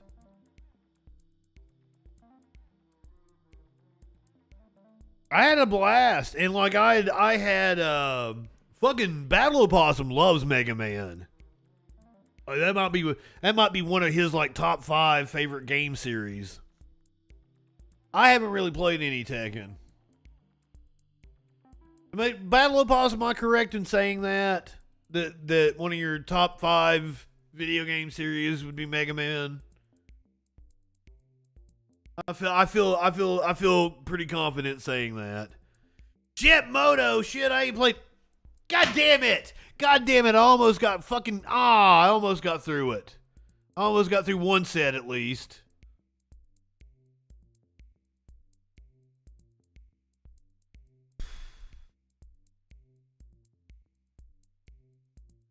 Ain't played no Jet Moto in years. Oh, we were listening to what people had to say about student loan forgiveness. You took out a student loan, you should pay your student loan, just like you take out a loan on an automobile or you take a mortgage on a home. Now you've got somebody who did take out a student loan who says, why should I have to pay for it if somebody else is willing to take up the slack?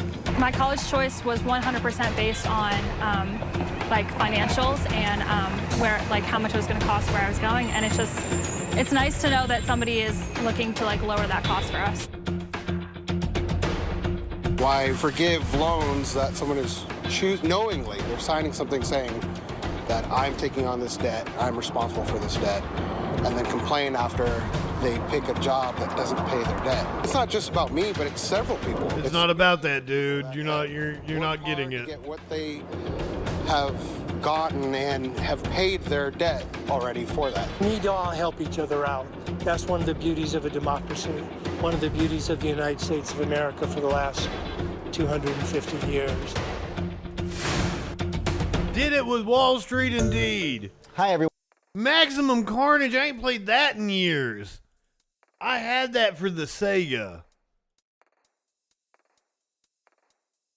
I guess it would have been the Genesis. Speaking of Arizona, we heard from people in Arizona. I think that's where that dude with the beard that was against the student loan forgiveness. I think that's where he was from.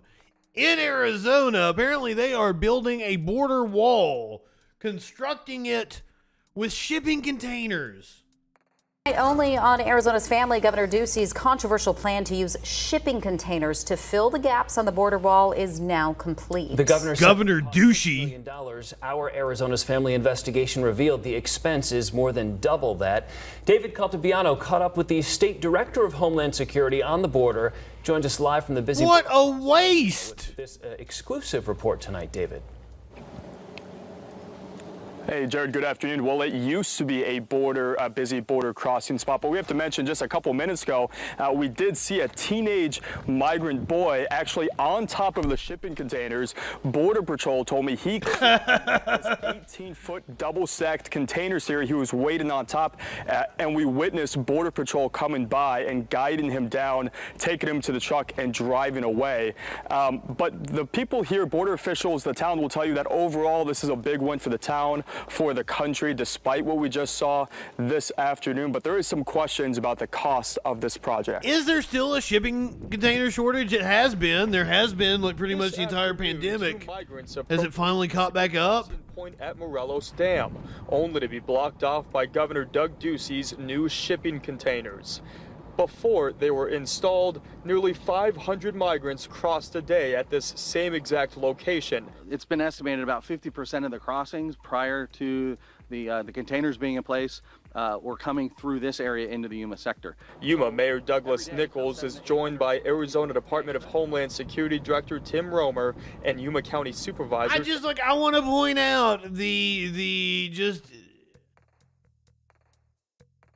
how odd it is for these pasty white men to be standing there in that area of the country trying to dictate how natives, because like one of the things that people never take into consideration when it comes to the border wall is that there are families that are on both sides of the border. like these people have been moving freely through this area for centuries. Idiots.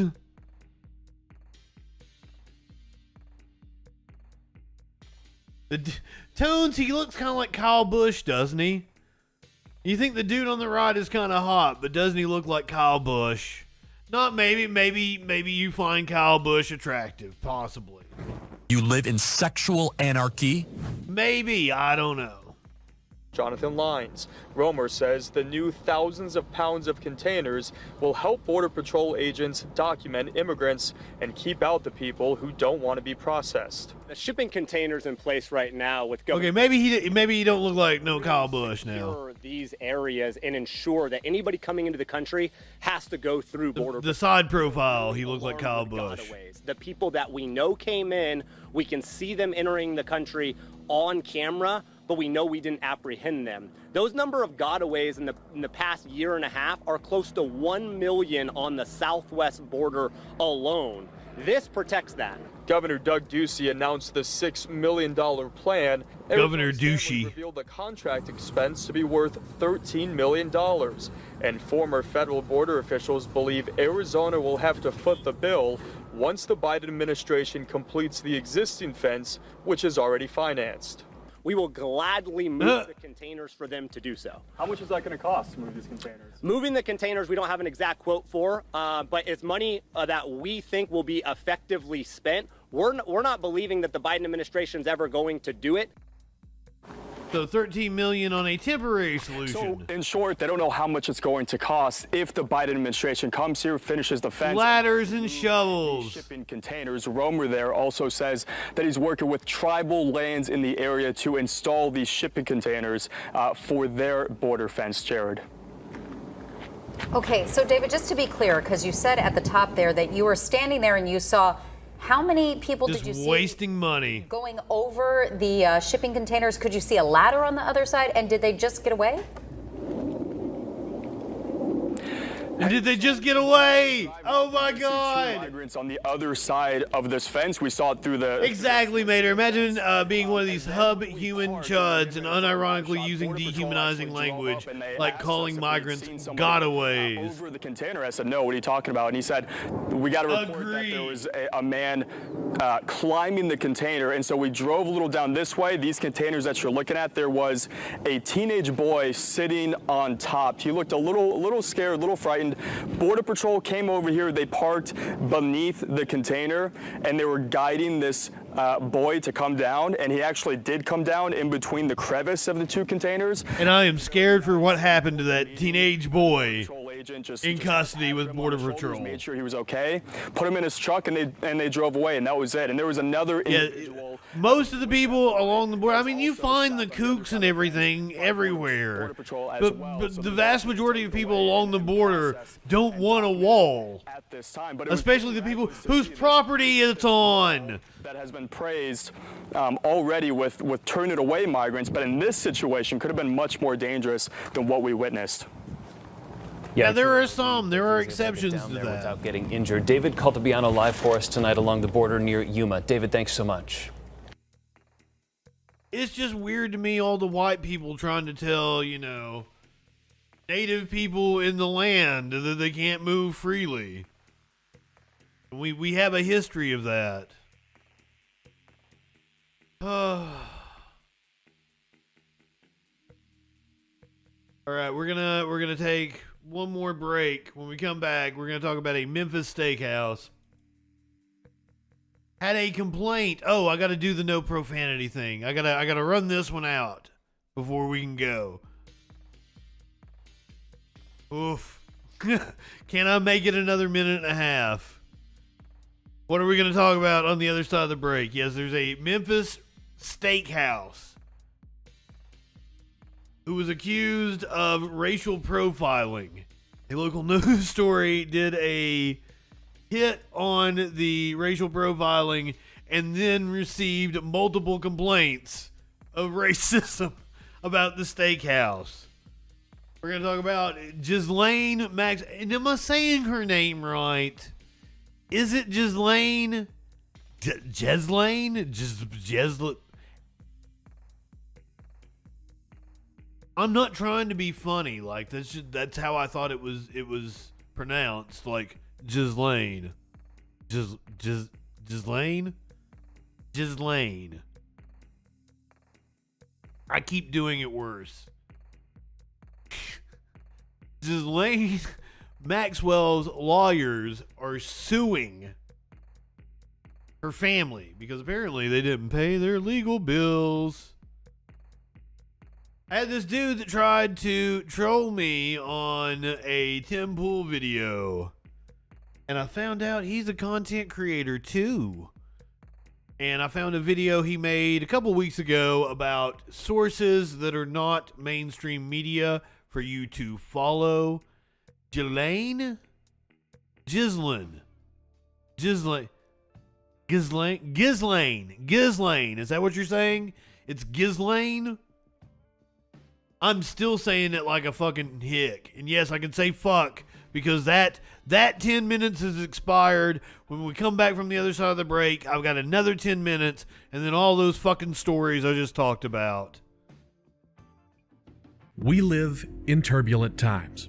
The media is full of deception, conspiracy theories, and fake news. Now, more than ever, it is important to ensure you're getting information from a source that's freaking reliable. I'm Justin Mullins, and this is the Freakin' News.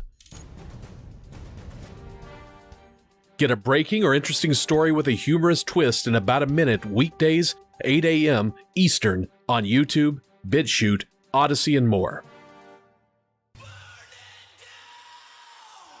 This is WWE superstar and multiple-time champion Seth Rollins. Seth is one of the top wrestlers in the industry, and never in a million years would I expect that Seth would be spying on me, or at least following me on social media.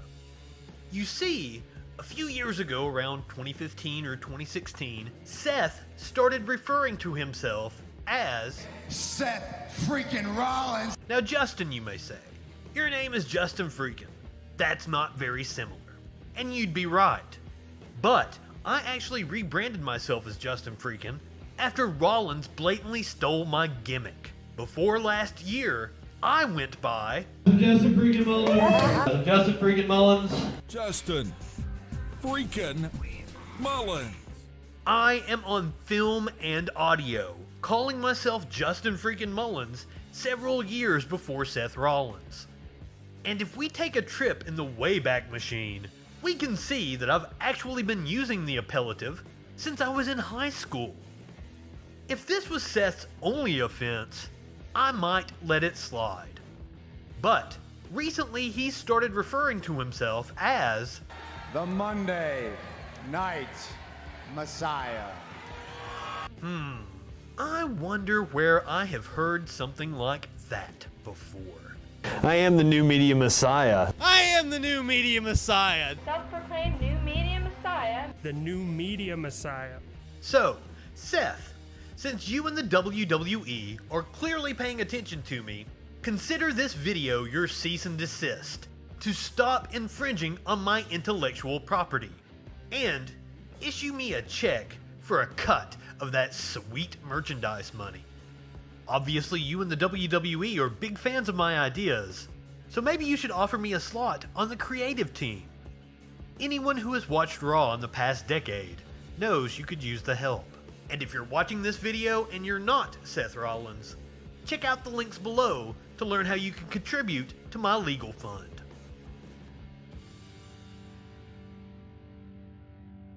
I am shameless. Now we turn to YouTuber Justin FREAKIN. The guy's, he's a formidable voice in the culture. Uncensored and unfiltered political talk and debate from a leftist perspective. The day's top news stories and videos with astute social commentary.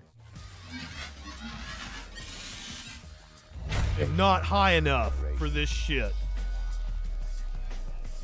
All we're establishing is this guy's wicked sick aesthetic. Right-wingers are morons. You brought back the wrong kind of fucking cake, you idiot. I guess I gotta thank Matt Walsh for introducing me to Justin FREAKIN. Yet you're like, we'll pray for somebody. You think you can telepathically communicate with a deity, and you have the audacity to say somebody else has a mental disorder. For the love of God. Gotta do that hustle. I'm gonna make it in this oversaturated medium. And I always give you a new meme when I come back. I feel like that's my reward for making you sit through commercials. I'm trying to catch the Twitch commercials, and I don't think I did a good job of it tonight. I don't think I caught them just now. I'm trying to catch the Twitch commercials so that nobody has to miss any stories that they wanted to see. And I play more commercials than what it's set to play during an hour while I'm gone during that break. So subscribers see, like my stuff. And then people can sit through the Twitch commercials. The meme is so true. The government, we decided to legalize marijuana in the South, and then the South, 5 minutes later, it is fried marijuana leaves. For some reason, my numbers tend to go up during the commercial break, because I was afraid I was going to run people off. So maybe I'll just start playing commercials the whole time. It's nice to be able to take a pee break and stuff. Like, I like the commercial breaks now. And eventually I will sell ad space, but it'll be to my friends who have a business that, I believe in.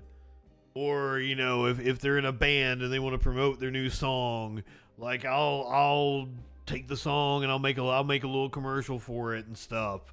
That's the kind of spots that I'm going to have if I sell ad space in the Troll Patrol as I grow. If I can talk. Maybe I'm not high enough for this. Caught myself. I was 2 minutes into this. I didn't want to waste that. But I'm not high enough for this poop.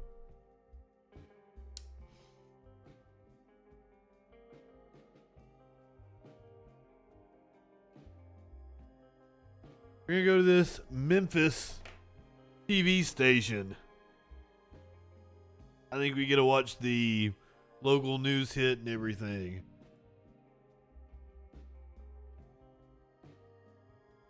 So, a Memphis steakhouse was accused of racial profiling by Fox 13. So this is the original report. Police officer and high school principal accused Memphis restaurant of racial profiling. Those emotions a police officer said that he and his family felt when they were all asked to leave a Memphis restaurant over the weekend. Here's the reason. His party allegedly smelled like marijuana. Fox 13's Dominic Dillon has been following. Cicero, I will never do that with my ads. Never. I want to make the ads as the least painful as I can for the viewers. Following this story from the Houston's restaurant in East Memphis and has the latest. Yes, the couple, a local law enforcement officer and a local high school principal says when they came to Houston's restaurant Saturday evening, a manager asked them to leave for smelling like marijuana, but they other employees said they didn't smell a thing. The family believes this manager's senses had more to do with race. Wait, and it was a cop and a high school principal? Than older. I don't plan on patronizing this establishment anymore. That's because Marcus Mosby says he and his family were racially profiled by a manager at Houston's restaurant on Poplar Avenue Saturday evening.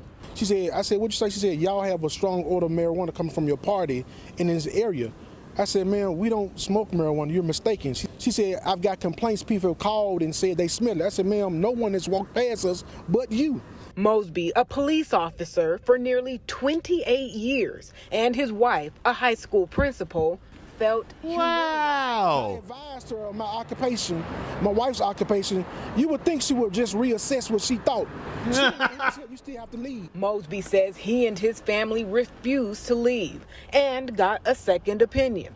They were then seated, but Mosby had more questions for the manager who initially denied them access. Dude, did you have a badge on you? Why did you just racially profile us? She said, oh, I'm sorry, that was just a bad mistake. I said, how you say you smell something that nobody else smells? Oh, I'm so sorry. Oh, I just apologize. She was very apologetic. Mosby shared his story on Facebook and learned they weren't the only black family asked to leave the restaurant for allegedly smelling like marijuana. Wow. He visited Houston's demanding answers. Hi, we're with Fox 13. Is there a manager available to discuss accusations of racial profiling? Let's see if they're available. One moment. Thank you. Instead, we were kicked off the property by security.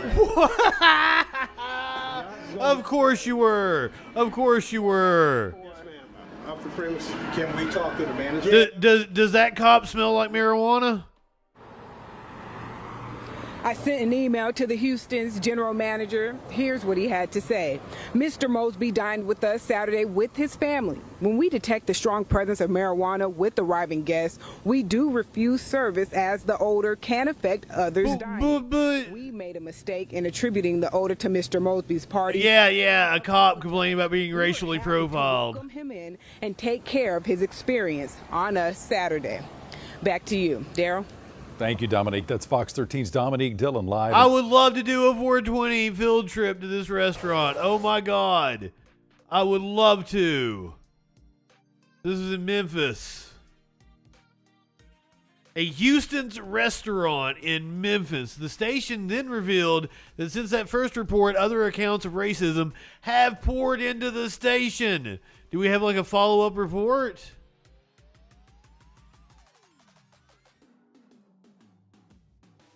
No, it's the same. It's the same one.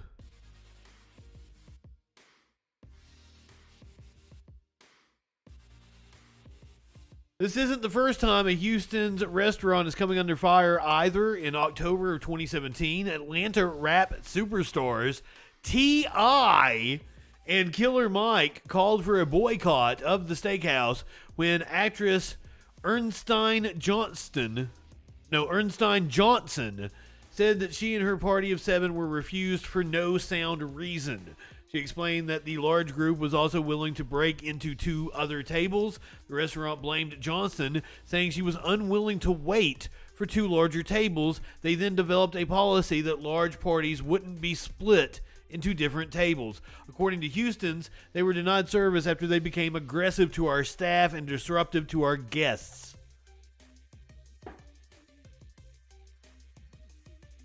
Yeah, Memphis is pretty sus. Racism in Tennessee? Shock. I mean, they finally took the bust of the Klan leader down from the Capitol last year. They did that last year in 2021. had a bust of the founder of the Klan in the state capitol, which isn't in, to be fair, isn't in Memphis, it's in Nashville.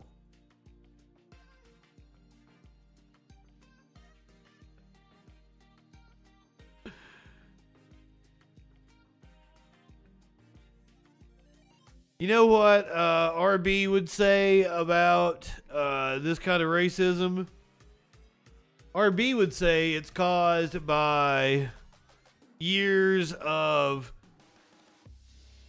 KKK, white supremacist, Ku Klux Klan, lost cause indoctrination. I think that was a really redundant statement, wasn't it? Oh, shit. Oh, fuck! Oh, it's so close! Oh, man! 40 fucking seconds! Ah!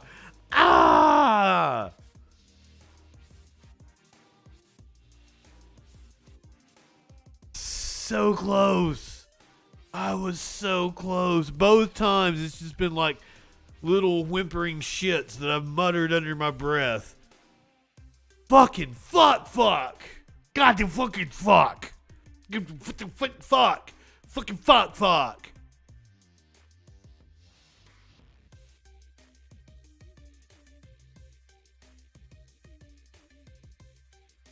But I would like to introduce you to a content creator I found who is going to inform us what kind of sources we can use to not fall for, propaganda.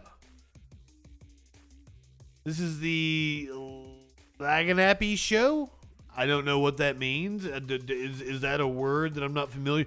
Does anybody know what the word Laganappy means? Because I'm lost on this. But this is my friend John here. I found John on a Tim Pool video. I was trolling a Tim Pool video, and I found my friend John here. John, also a content creator, and I went to John's Facebook page and found this handy little video of non-mainstream channels to follow to help you navigate the news. So we're gonna give it a little shot here on the Laganappy Show. I like the opening screen. It's not as it is not as cool as my opening screen. Just saying. My opening screen is badass. What's up, guys? Welcome to the Lanyap Show. Lanyap. John, and it is Friday, the Lanyap. 2022, streaming. Lanyap. What's Lanyap mean? Oh, it's French? You ain't got no troll head with this cool chill wave music in the background, sir. Your opening screen nowhere near as cool as mine. But I mean, it's neat. It's neat. Not as cool as Trollhead with the trippy music.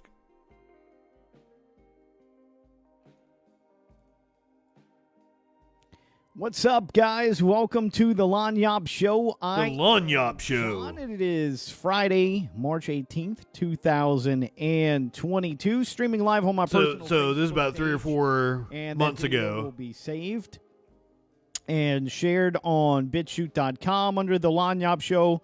He's on the BitChute. Let me just get it on here in case you need to see how it's spelled just for a second. LAGNIAPPE. What does it mean? Lanyap or Lanyap if you have Lanyap on Alexa. You got to say, Alexa, play the Lanyap Show. Available where all podcasts are available.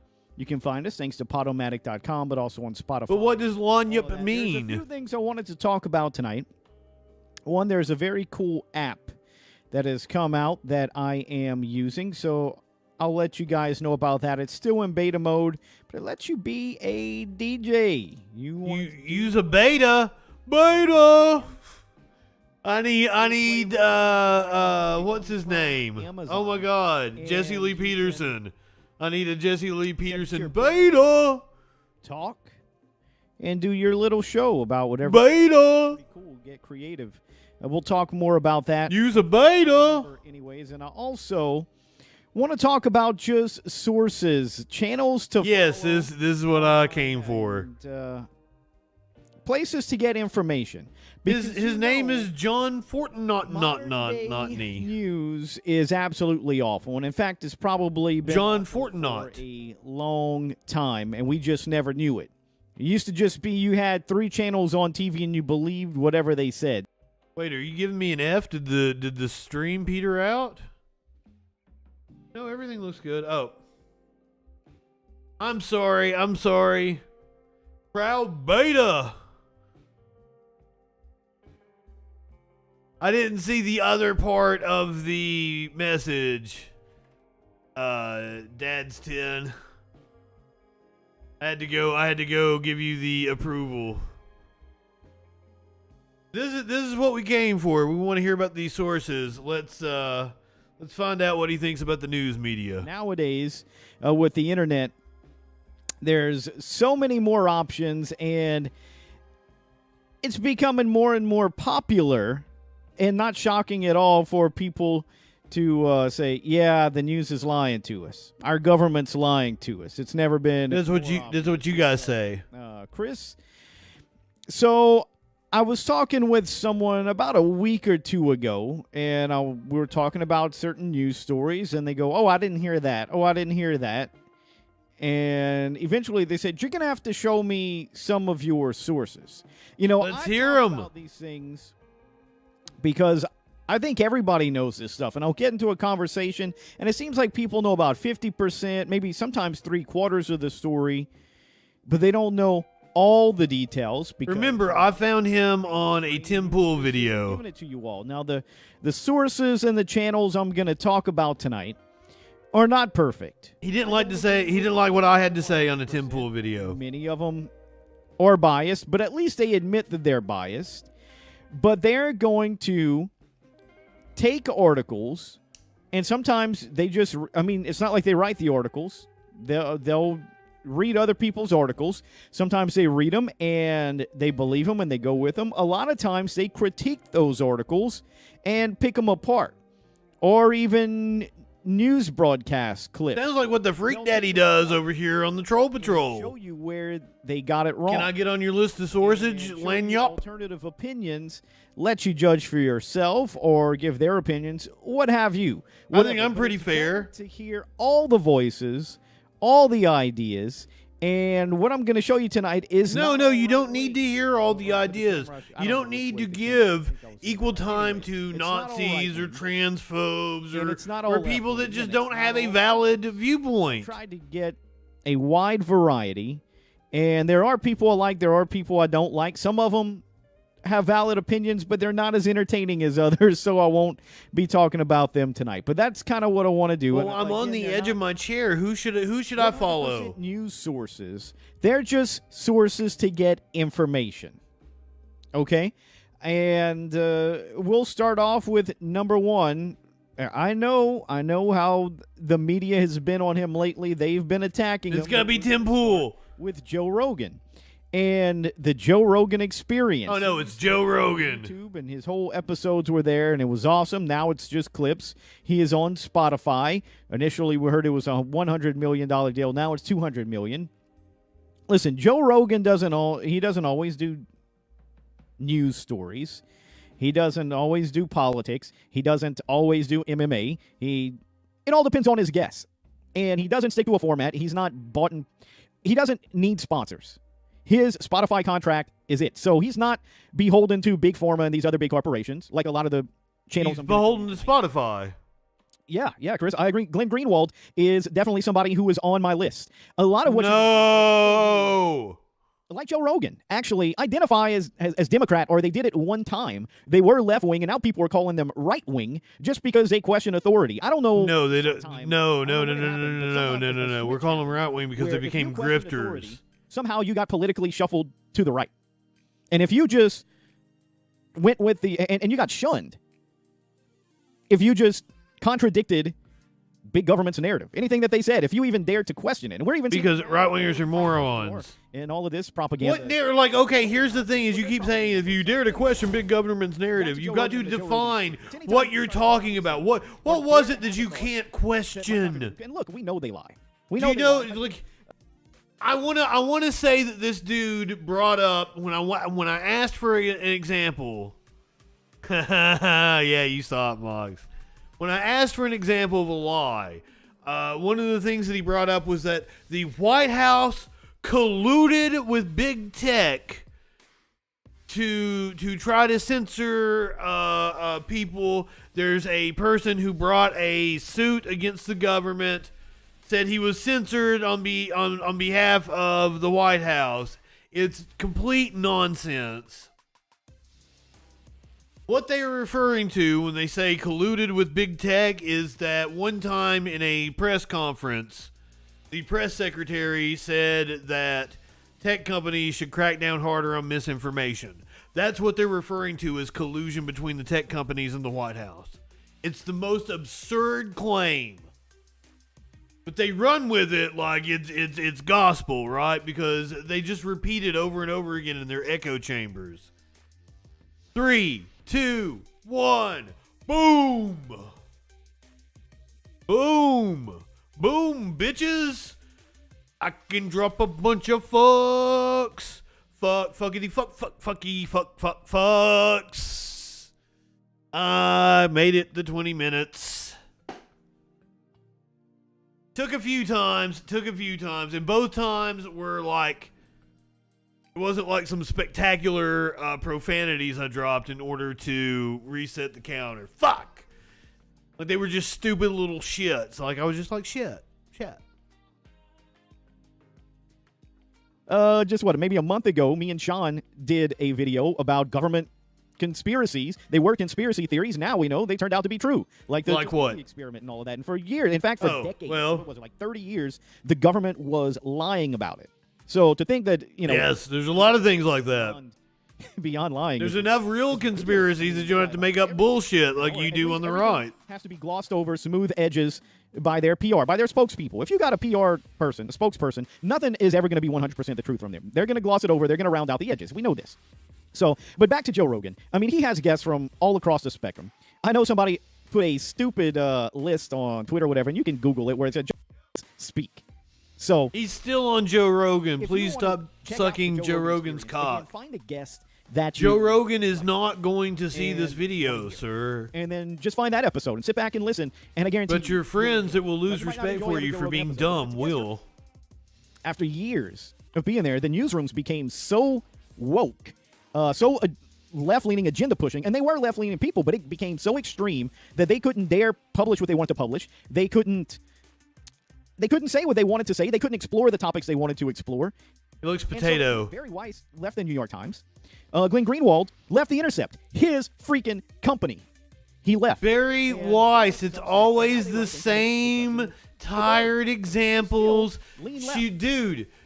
She left of her own accord. Her example of being discriminated against or shut down by the wokeness is just that her coworkers made fucking fun of her, dude. You guys can't take that you say stupid shit and people make fun of you. You can't take the real world. And then you think you're being canceled because people mock you being stupid. Get called right-wing. I'm pretty sure he did that to me. Like, I'm not right-wing. All dumb fuck right-wingers think they're not right-wing. It happens every time. I'm not sure. Did Barry Weiss go on Joe Rogan? I think she did. And I think she was on the right-wing list when they made that stupid thing on Reddit or Twitter. By the way, I always believe everybody should try to seek out as many sources and opinions as they can. And you read all of them, and somewhere in there, you start pitting them against, and you can start to tell who's lying. And somewhere in there, you can kind of find some truths. That's the dumbest thing I've ever heard. At least a political section that you may actually want to avoid. Because that is just a total shit show. Sorry. I mean, it is. Those people are so delusioned and so 100% focused uninformed, ill-informed, and just they're a political hive mind. So it's only one way. I mean, and it's a big shit show. What the fucking the irony of this motherfucker over here talking about political hive mind? Has he said anything that we couldn't hear from every one of the thousands of right wingers that sit behind a microphone and put their bullshit on YouTube? News, but if you want a good news aggregator, I like Real Clear Politics, realclearpolitics.com. Real Clear Politics isn't bad. Their own stuff is pretty center. One or two writers may lean a little bit to the right, but they also aggregate news. So they'll pull stories from the New York Times, the New York Post, the Washington Post, the Huffington Post, Fox News. They'll pull them all out, and they just put all the big headlines of the day on there. So if you just want to hear what everybody's saying, go to Real Clear Politics, and you'll get it. And they kind of summarize it for you sometimes. It's just a good news aggregator. And well, at least that should have been like number one on your list, dude, not Joe Rogan. Put them there for you, nice and easy, so you can go through. And again, that's Real Clear Politics. I listen to Joe Rogan's podcast, and I think I'm super intelligent. They pick up all the big polls, they aggregate them.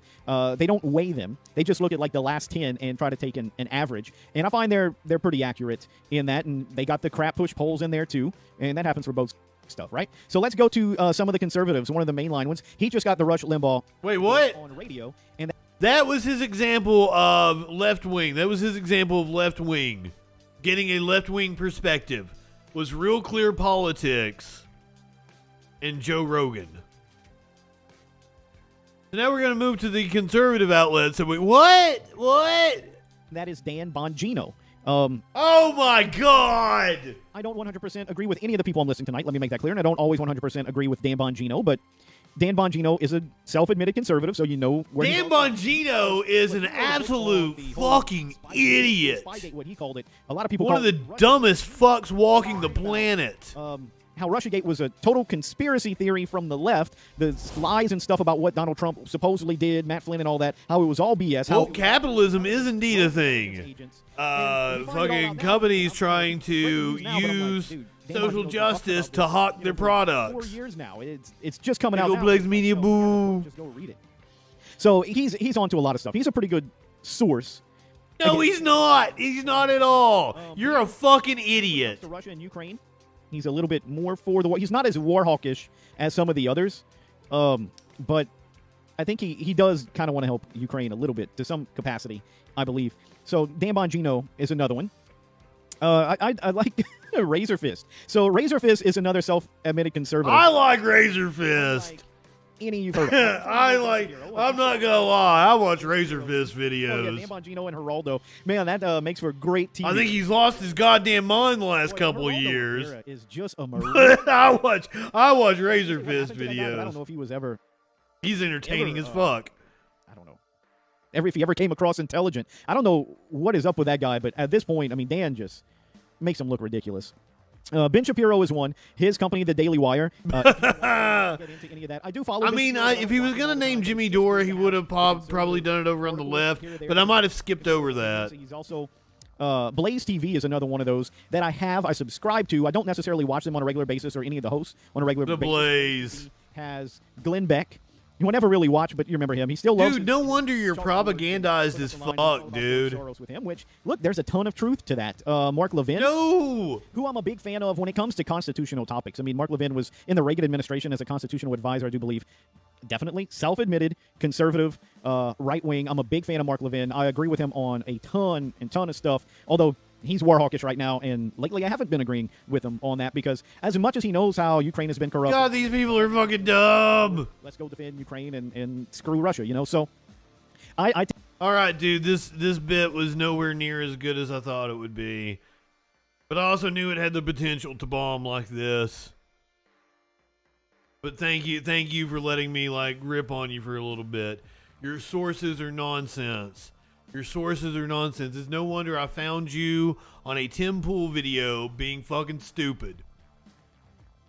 I was on a comment where someone who was talking about masks not working. And I was pointing out, there's different efficacy rates for different masks, blah, blah, blah, blah, blah.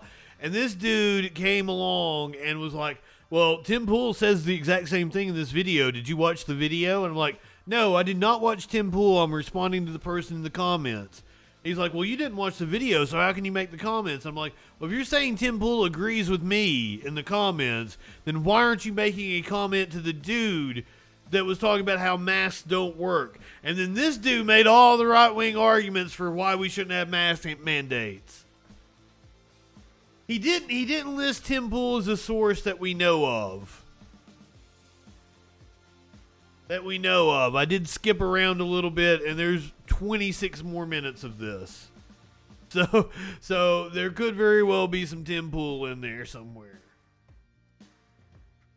Let's talk about Ghislaine Maxwell. Am I saying her name correctly? Ghislaine. Ghislaine, right? Ghislaine Maxwell's trial lawyers are suing her family for almost $1 million in unpaid legal bills. Maxwell is serving a 20-year sentence for grooming young women to have sex with Jeffrey Epstein and others et al. Jeffrey Epstein and others, many more people. The trial lawyers for convicted British sex trafficker Ghislaine Maxwell are suing her family for $878,302 in unpaid legal bills. The Denver-based law firm Haddon, Morgan and Foreman, or HMF, not to be confused with HHM, Hamlin McGill, also claim in a civil lawsuit that Maxwell's kin conspired to hide the true wealth of the fallen socialite, who was found guilty in December of recruiting and grooming young women to have sex with financier Jeffrey Epstein. Named in the lawsuit with Maxwell, who is serving a 20-year sentence in a Florida prison, are her brother Kevin and her estranged husband Scott Borgerson. This is according to an 18-page complaint filed in Denver District Court. Ms. Maxwell breached the free agreement by failing to pay for services and advanced cost within 30 days of invoicing. Ms. Maxwell is therefore liable to HMF for the unpaid balance plus applicable interest and costs of collection. There was no immediate response to the lawsuit from Kevin Maxwell or Borgerson. And the law firm did not respond to an email seeking comment. So just wanted to touch on Maxwell, not the way that she touched on teenage women. Teenage women is not a thing. Teenage girls.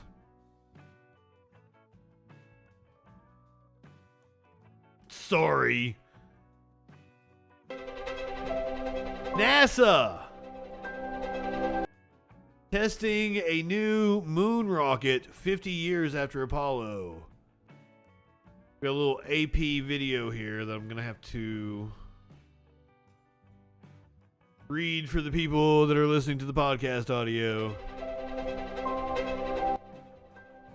NASA's moon rocket moved to pad. This is in Cape Canaveral, Florida. NASA's new moon rocket has arrived at the launch pad for its first test flight. The 322-foot rocket emerged Tuesday night from its mammoth hangar at Florida's Kennedy Space Center. Meat Case, the black hole. You know, I think we listened to that on the Freak Show. Like Sparkles and I listened to that, and she really wasn't impressed. I remember her really not being impressed by it. But I'm pretty sure we did that a few months back. It took nearly 10 hours for the rocket to make the 4-mile overnight trip to the pad. That would be wild. Going down the interstate, the fucking rocket come up behind you. NASA is aiming for an August 29th liftoff for the lunar test flight, so 4 more days.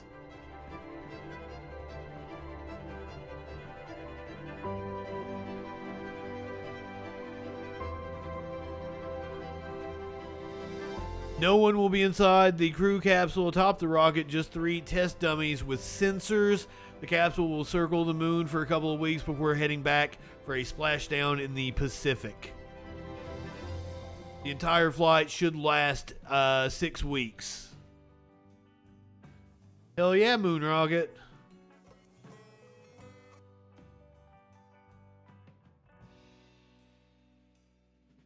Speaking of rockets, apparently this quarterback for a high school football team in Georgia had a rocket of an arm.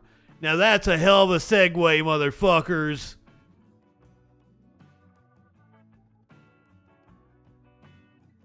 This is being heralded as what did it say? Ultimate trick shot. Heralded as an ultimate trick shot. The tied score in overtime.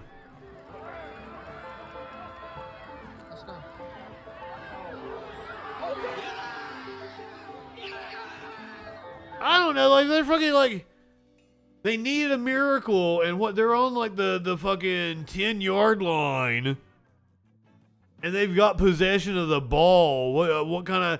I know enough about football to know that like they were the ones that had, because I assume in high school it is also like sudden death whoever scores first. So I mean they had the advantage. So I don't know why they would need a miracle. I don't even know what was so special about the play. By the way, the article called it a Hail Mary. This is not a Hail Mary. A Hail Mary is an actual football play. I know that they're using it colloquially as a long shot instance. But in football, because that's where the colloquial you are, like, you know, it was a Hail Mary, you know, trying to fix this computer by doing this. That was a Hail Mary. But, like, it comes from fucking football. It's a fucking play in football. So you can't call a play that's not a Hail Mary in football a Hail Mary. Because Hail Mary is something different. In, like it's like a formation. Like the quarterback is like in like a shotgun and is just gonna like fucking throw a fucking long shot up in the air. So it's a no-look pass. I'm trying to figure out exactly what they did here, but then I went on the rant about it not being a Hail Mary.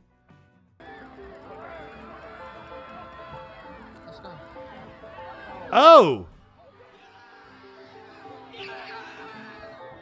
I don't understand the reasoning for doing that.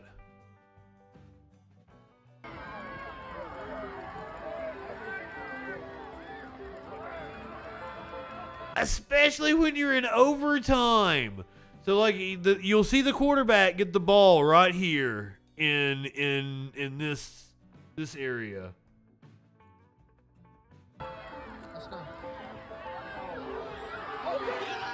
So what they did was they faked running with the running back, right? They made it look like the running back. That's what the play was.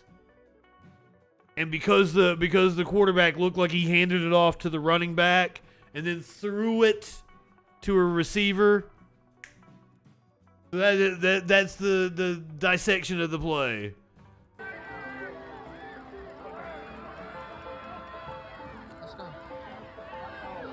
Totally not a Hail Mary. Okay, that's really cool though. That's really fucking cool.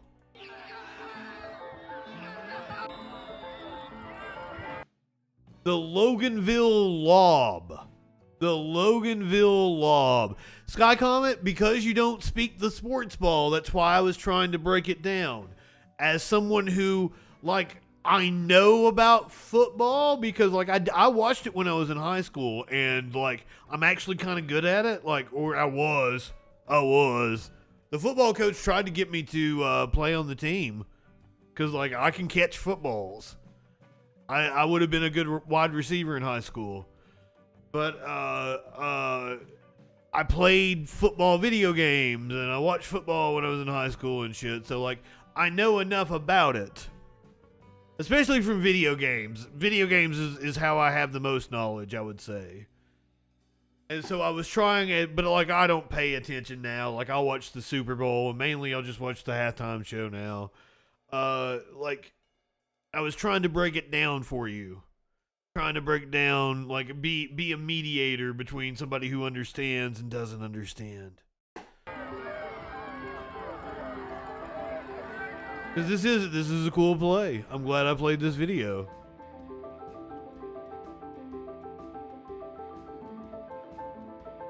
Boom. I was just upset with the semantics used in the article, and I shouldn't do that. That's mean of me. That's mean of me. We're going to keep with the sports theme. How about that? We're going to keep with the sports theme. Here's a fox playing swing ball. Also, I don't know what swing ball is. It's a British thing.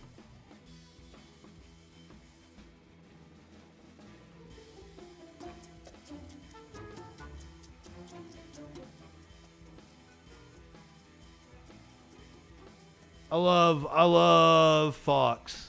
Foxes? Fox, what's the plural? I love me a fox. It's adorable.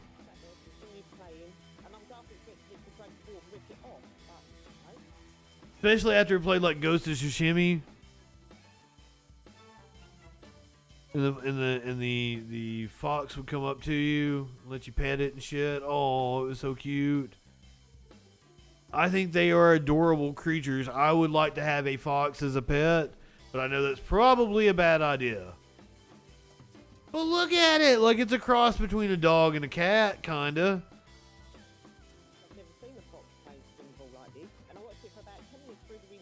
See, it's acting like a cat right there. I mean, it's more like a dog, I would say, but like it's kind of behaving like a cat, a tetherball fox. It's just playing. It's having the time of its life. I'd take the fox in. I'd try to adopt it. I'd want the fox to sleep with me. Also, probably not a good idea. But remember, if you guys find out that I died by getting eaten by a large animal, totally cool. He died doing what he loved. Don't cry for me. Add that to the list of things. I've several times I have listed the things that if you find out that if cops say I died of an overdose or of a suicide, they are lying to you. They are lying to you. If I died of a heart attack or choking on something, and I'm adding a third thing to that, getting eaten by a large animal, one of those three things that was natural, that happened. I died alone, choking on something, I had a heart attack alone, or I got eaten by a large animal. Those three things, those are the believable scenarios of how Justin Freakin will pass away. If you hear that I was like autoerotic asphyxiation, he accidentally killed himself, no, the cops are framing me. If you hear that I OD'd on some drugs, no, cops are framing me. I'm one of those people that's going to check on you about proper dosing and shit. And also, I don't do hard drugs anymore. Like, hardly ever. Well, I might take a little too if it's presented to me. So there ain't no risk of me ODing on anything. I can tell you need to properly hydrate.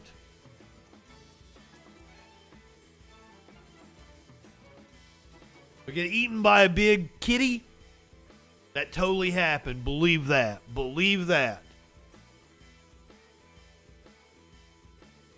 If they say I like pop myself in the head, nope, didn't do it. Would never do that. On record that I am too big of a coward to ever do that. Not that I think it's cowardly. I'm too big of a coward to go through with it. I actually think that people, and this is a fucking, people that go through with it have the most courage, I believe. Like it's not a cowardly act to commit suicide the way so many people refer to it. Once again, this is a dark road to go down. And also, like, I'm like tiptoeing around terms of service.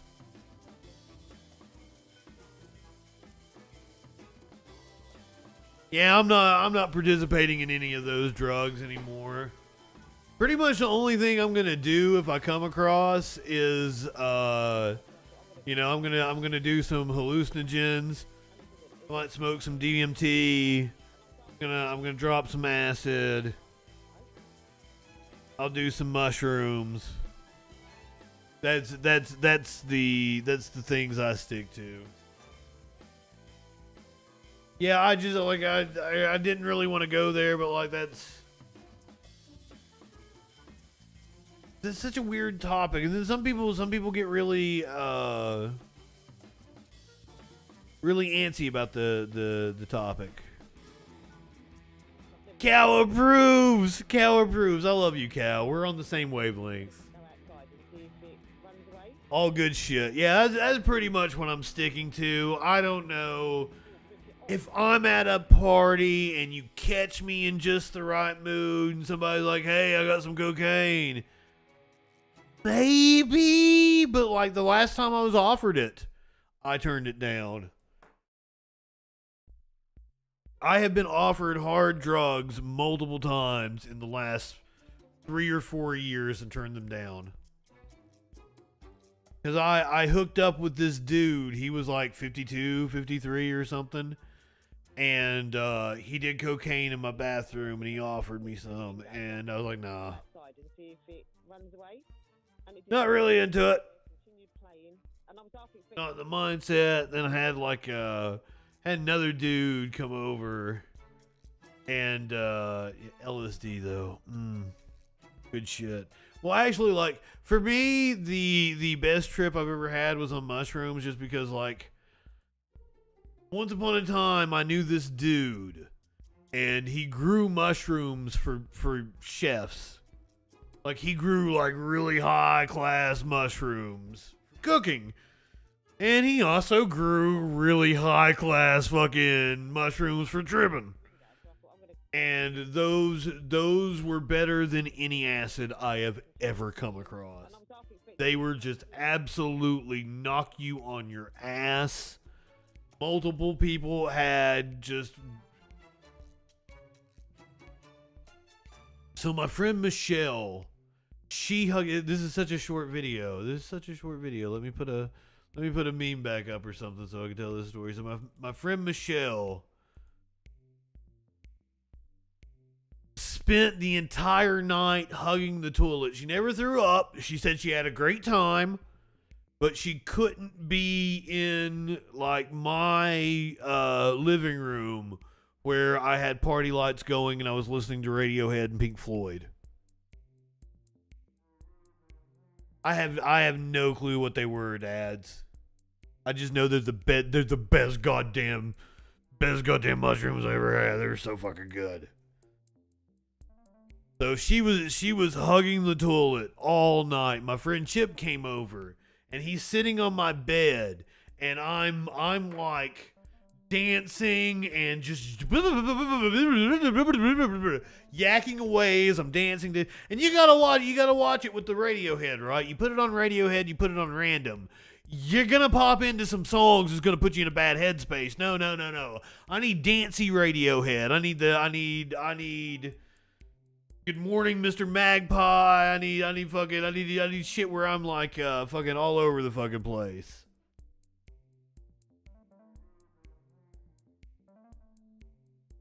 You might put yourself in a bad trip if you get some bummer Radiohead. And then like always, like fucking Young Lust by Pink Floyd. Careful with that axe, Eugene. are like two of my like all-time favorite go-to Pink Floyd songs. A whole King of Limbs album. Yeah, I really like In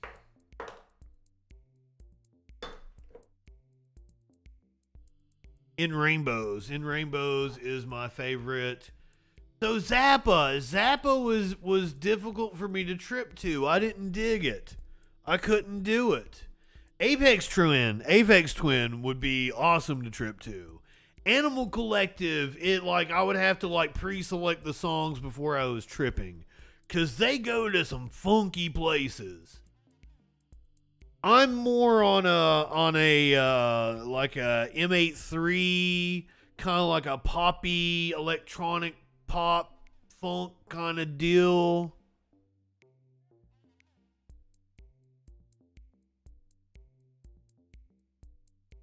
Watch Odd Sack and trip. I don't know what Odd Sack is. Next time I trip, I am probably going to watch a Sfongle concert. I didn't understand Spongle. Like, I was aware of Spongle, but I didn't understand Spongle yet. So if I was to get my hands on some hallucinogens, I would probably watch a Spongle concert. Sky Comet, no, I couldn't do EDM. No, I want electronic pop music.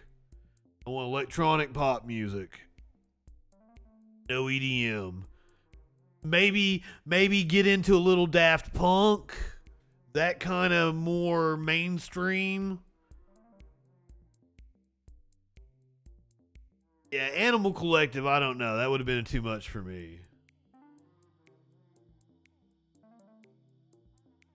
Cal, I didn't, the girlfriend I was with in college about 2011, 2012, she was really into Spongle. And, I heard some of the songs, but it wasn't until I watched... I just put a concert on, maybe in the last year or two in the background as I was doing, because, some of the songs that popped up on my Spotify, I was like, oh, I really like this. So I finally I do that when, I get, intrigued by an artist, I'll watch them live, because if you impress me with your live performance, then I'm hooked. And I put on a Spongle concert, and I'm like, my God! I didn't even get it. I didn't know what was going on. I didn't know who was making the music. It didn't click until I watched them perform live. I'm like, fuck yeah, this is shit I'm into. I'm weird like that. All right, is Echoplex on in 10, 12 minutes or something like that? Or am I off on my time? Because if Echoplex is on 12 minutes, I'll fucking bullshit with you guys and then raid into them. But I'm not sure I've got the time right.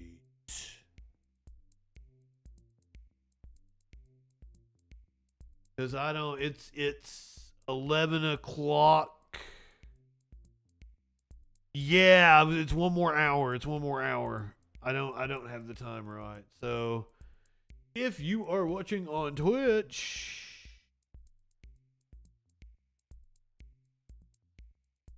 let's go hang out with Radical Leftist Agenda. That sounds like fun.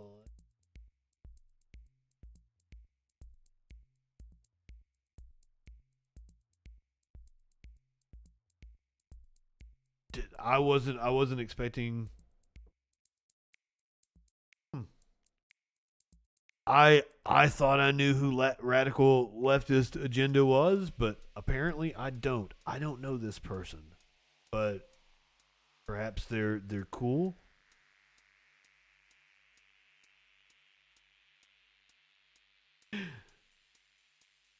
Wait, Dads, you don't know about Spongle? Oh shit. You probably need to check you some Spongle out. Just based on the other things you threw out, I think you would like Spongle. If you're watching on Twitch, we're going to go over to Radical Leftist Agenda. They look cool. Let's find out. I mean, they're a Radical Leftist Agenda, so perhaps they are indeed cool. Tomorrow night is the Friday Night Freak Show at 10 p.m. Eastern, 7 Pacific. I will be joined by special guest co-host Hildebeest. Go ahead, light one up, tip one back. It's all right to have a little fun before you hit the sack. I'm Justin Freakin. We will see you tomorrow night.